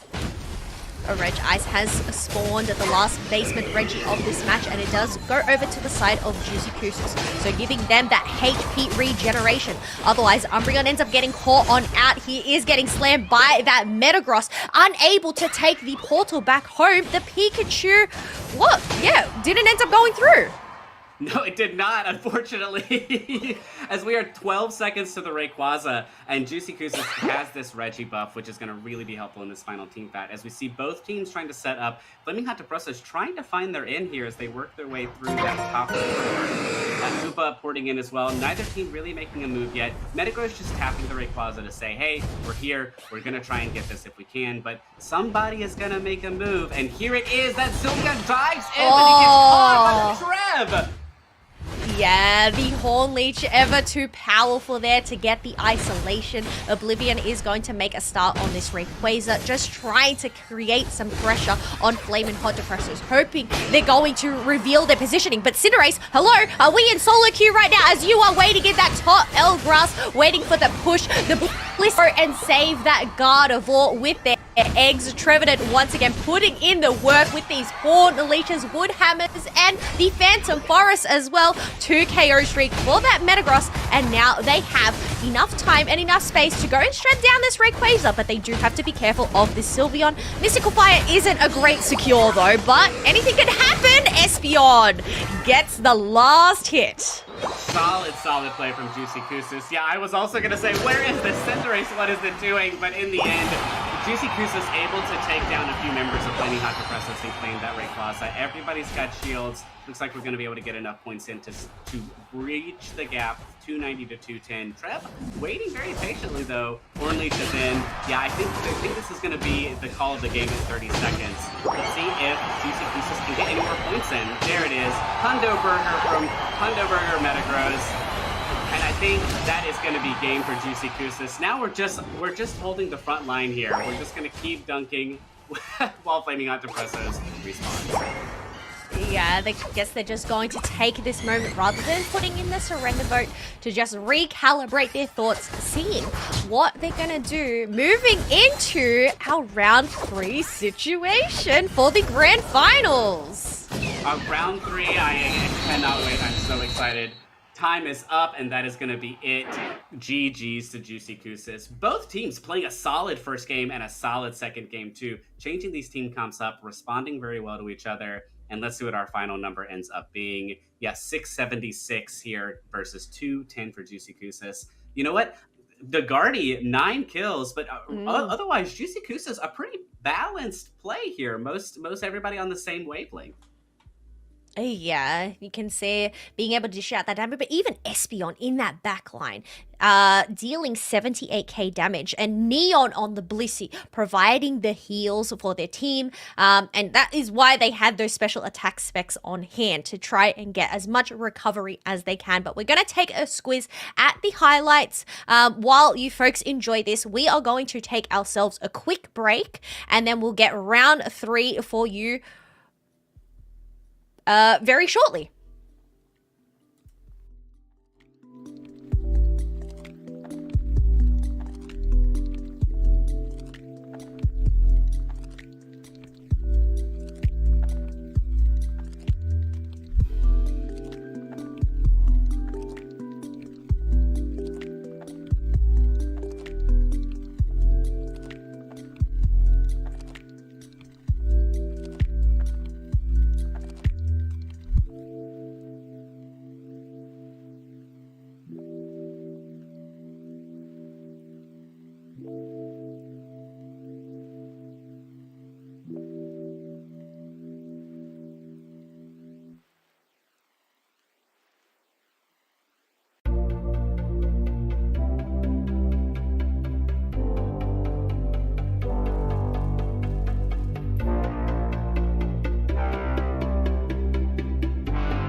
Welcome back, everyone, to the grand final of the Unite Battle Hub Elite Tour. This is the North American qualifier, and we have had two solid games from both teams, Juicy Koosis and Flaming Hot Depressos. We are going into a game 3, and I cannot wait to see what they bring. Kello, how are you feeling about that last game?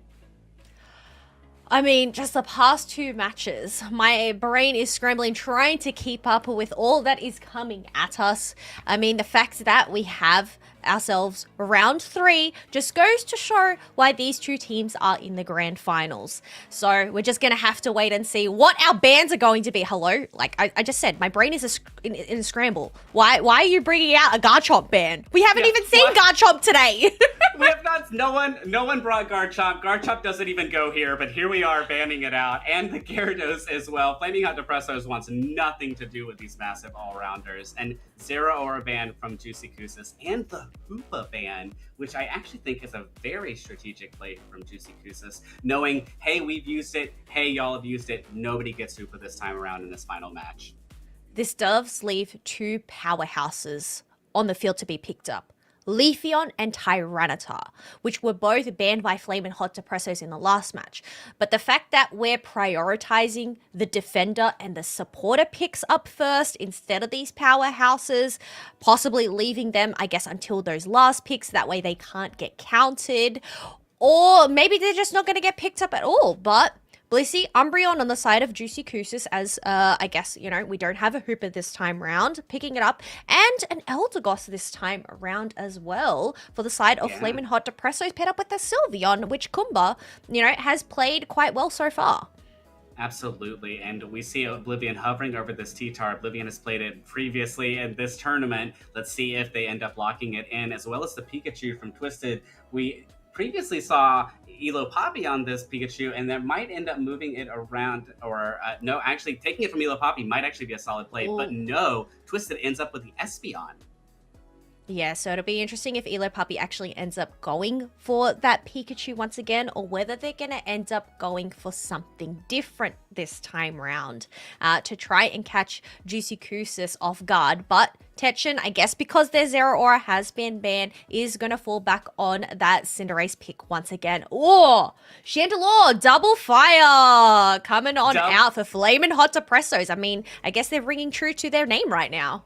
Yeah, they are indeed. It is Fire Week, and Pride is around the corner, honey. But Koosie coming in, picking that Leafeon, like we said. So on the side of Juicy Koosis, both of those big, scary picks that you talked about at the beginning of this fan phase are on the side of Juicy Koosis, which could be absolutely devastating for Flaming Hot Depressos if they can't figure out how to handle the T-Tar. But like we talked about earlier, one of the great solutions to T-Tar right now in this meta is keeping it at range, and that's what Flaming Hot Depressos has with the Chandelure from Kumba, with the Sylveon from Elo Poppy, and Tetsun, as we know, solid on a Cinderace.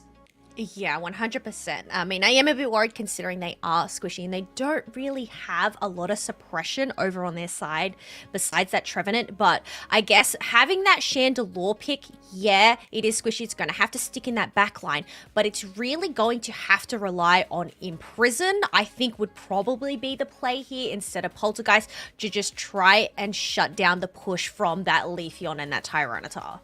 Yeah, I think Imprison is definitely the move here as well. The Poltergeist, I don't think it's going to stop the T-Tar. It's going to just continue to jump through with that Sand Tomb and try to close the gap pretty easy. But who knows?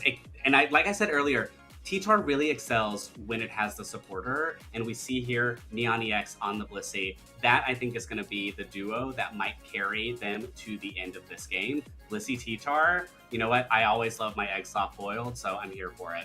Oh, I mean, it's not just the Blissey T-Tar, it's also the Umbreon as well if it does end up going for that wish. But this is going to be our final match of the day. Considering we are one apiece for Flamin' Hot Depressos and Juicy Koosis, we're going to have Leafeon go in onto that central area for the side of Juicy Koosis, and Eldegoss and the Sylveon over on the side of Flamin' Hot Depressos.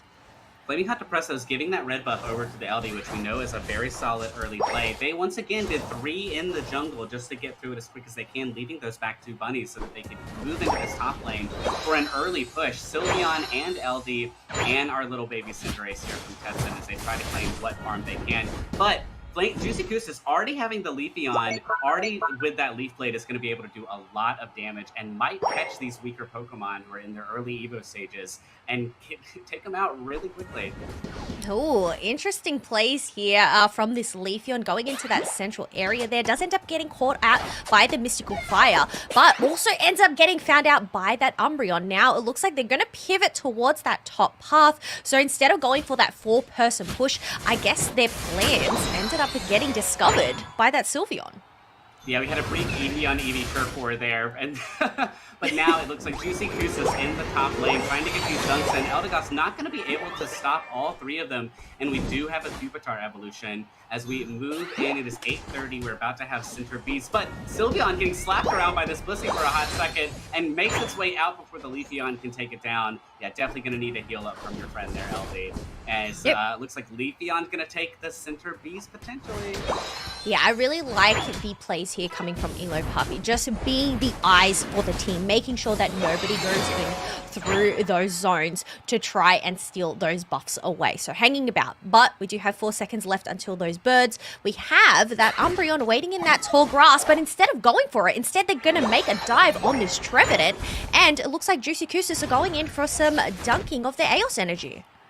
They are indeed, and can we look at these numbers real quick? 7:45 mark, and Juicy Goose 57. Flaming Hot Depresso is just dunking enough for an even 57. We are having a very even match right now, and I think we see that both in levels relatively, despite the level 7 Pupitar, we see it in the score. And this is a great, solid third game here.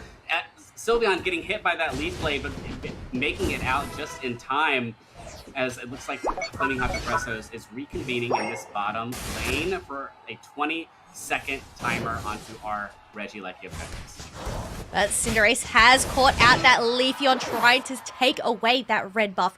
Gonna make sure to take it on down before securing the red buff for themselves. But 5 seconds left until those objectives do spawn. We do have both of the supporters still up in that top path, while we have 2 members of Flamin' Hot Depressors down at the bottom against a solo Espeon. So far. Yeah, so far. Cinderace and LD up in the top lane. They're just going to see what pressure they can make potentially on the Blissey. But Regice has spawned. We have the Espeon and the Trev and Woodhammer coming in, as well as the Sylveon Unite just to get out of there before the Pupitar Sand Tombs. Umbreon trying to dive in. It looks like we have the Falcon Umbreon. Trev goes down to the Leafeon. Umbreon barely able to make it out, even though it's burning from that Chandelure fire. And Regice is going to leash back down and heal back up. And we are going to start this fight all over again.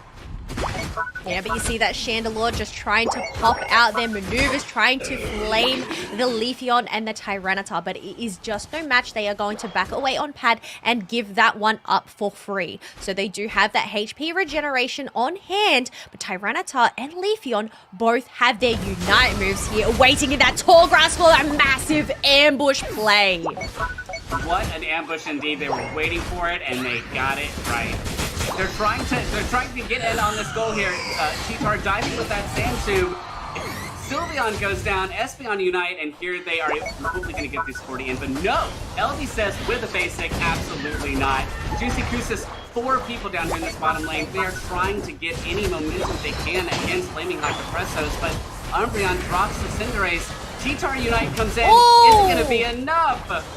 It ends up being an egg sandwich for that Chandelure, caught in between the Tyranitar and the Bliss Assistants. Tyranitar also on a rampage, trying to stomp and get some damage on this Trevenant, who's pushing them back, getting some HP regeneration from their Horn Leech, and that is going to be a great defense from Flamin' Hot Depressos against all that just came for them then.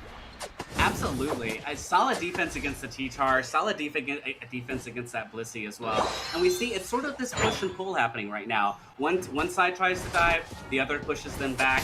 And Flaming Hot Depressos right now, even though they have both their top tier gold and their bottom tier 1 gold, the points are still relatively even. 99 for Flaming Hot Depressos, 80 points for Juicy Gooses, and we are at the 4-minute 40 mark as we have both objectives starting to come back here in about 20 seconds. Well, look at this. Some points are going to rain on from Juicy Gooses to go and take the lead. But we have Flamin' Hot Depressos diving their tier 2 pad and getting in some points of their own.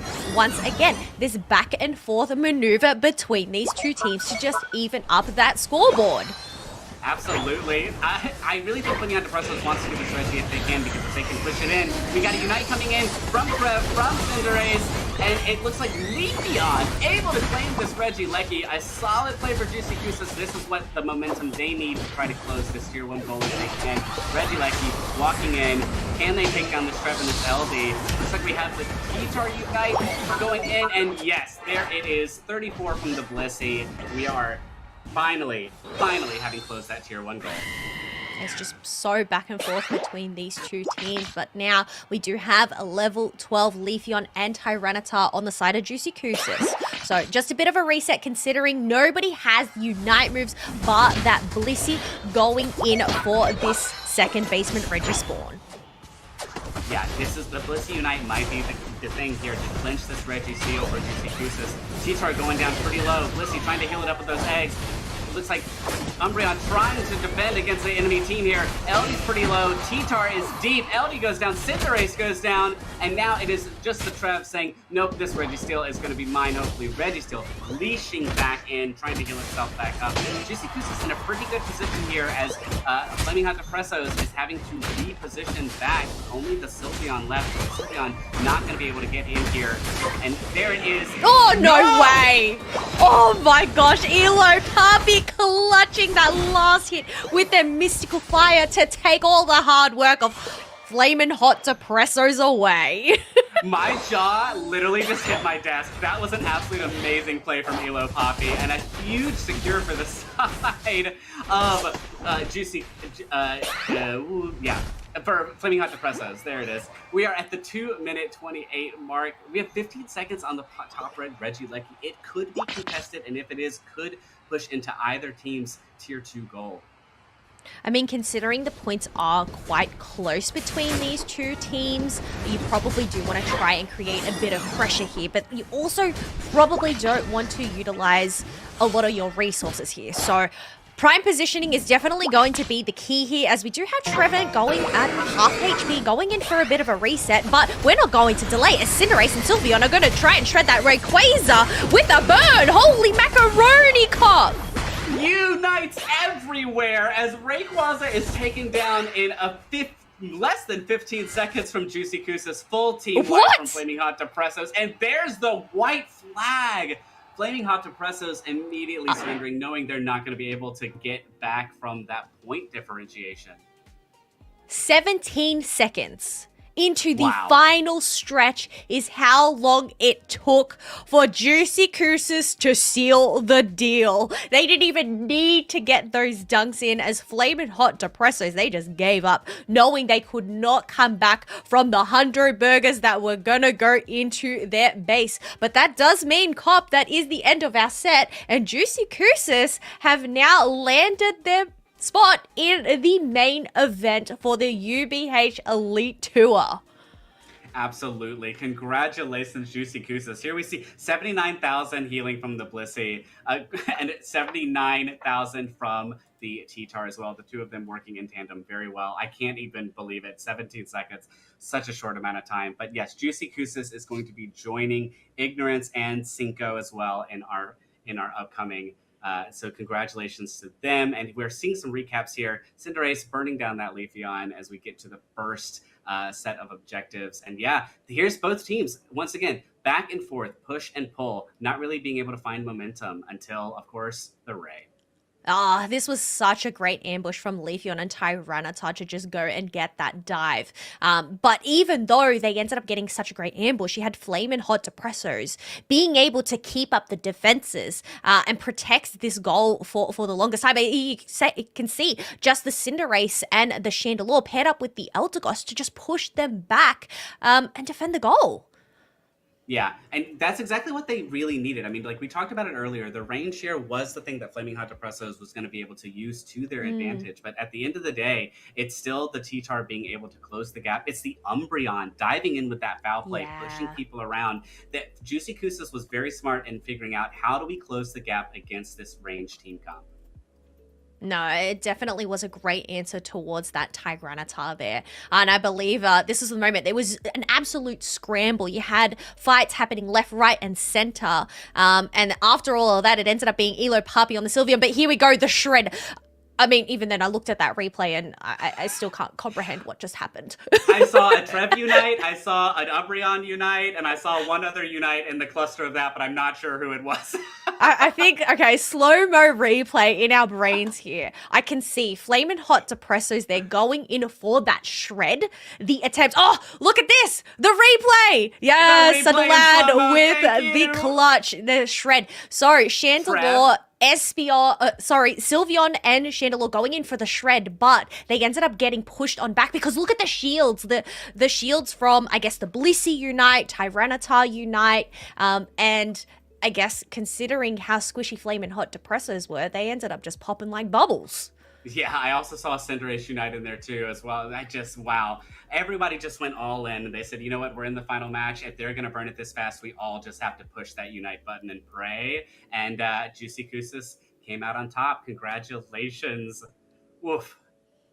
Well, that is going to wrap us up for the day. So we have 3 teams locked in for our main event so far. There are still 5 spots left. We have another spot for the EU qualifier, which is going to be on the 23rd of May at 6 p.m. BST, 7 p.m. CEST. So if you are in the EU region and want a chance at the $500 prize pool, then please make sure that you go and register.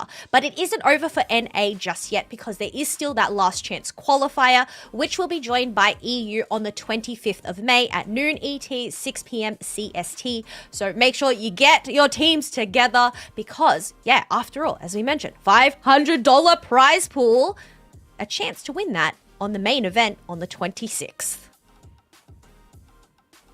Super, super exciting. I cannot wait to watch this main event. I cannot wait to also join Unite Battle Hub on my next casting session. This has been an absolute pleasure and an absolute joy to be here with you, Kellosaurus. Thank you so much for being a wonderful co-caster and host. I've had a blast, chat. I hope you've also had a blast as well. These games were absolute fire. 100%. And we do have to give a few shout outs here, of course. We have Sunderlad over on the production side of thing. Nats, who was our observer for today, our amazing admin and mod squad in Twitch chat as well. So thank you to all of those. And also a big thank you to all of those that did take a chance and ended up registering and participating in today's tournament, and to all of those who tuned in. Oh, and of course, shout out to Kanashi and Kogashi. You're probably wondering where they ended up going. Well, unfortunately, the power ended up coming out, so couldn't end up joining us for the rest of the broadcast. I hope they get their power on as soon as possible. Good luck for sure. They were definitely missed here. But yeah, thank you everyone on the back end. Thank you everyone in chat for staying here for as long as you did, for hanging out. And I hope you all have a wonderful rest of your week, wherever you are out in the world.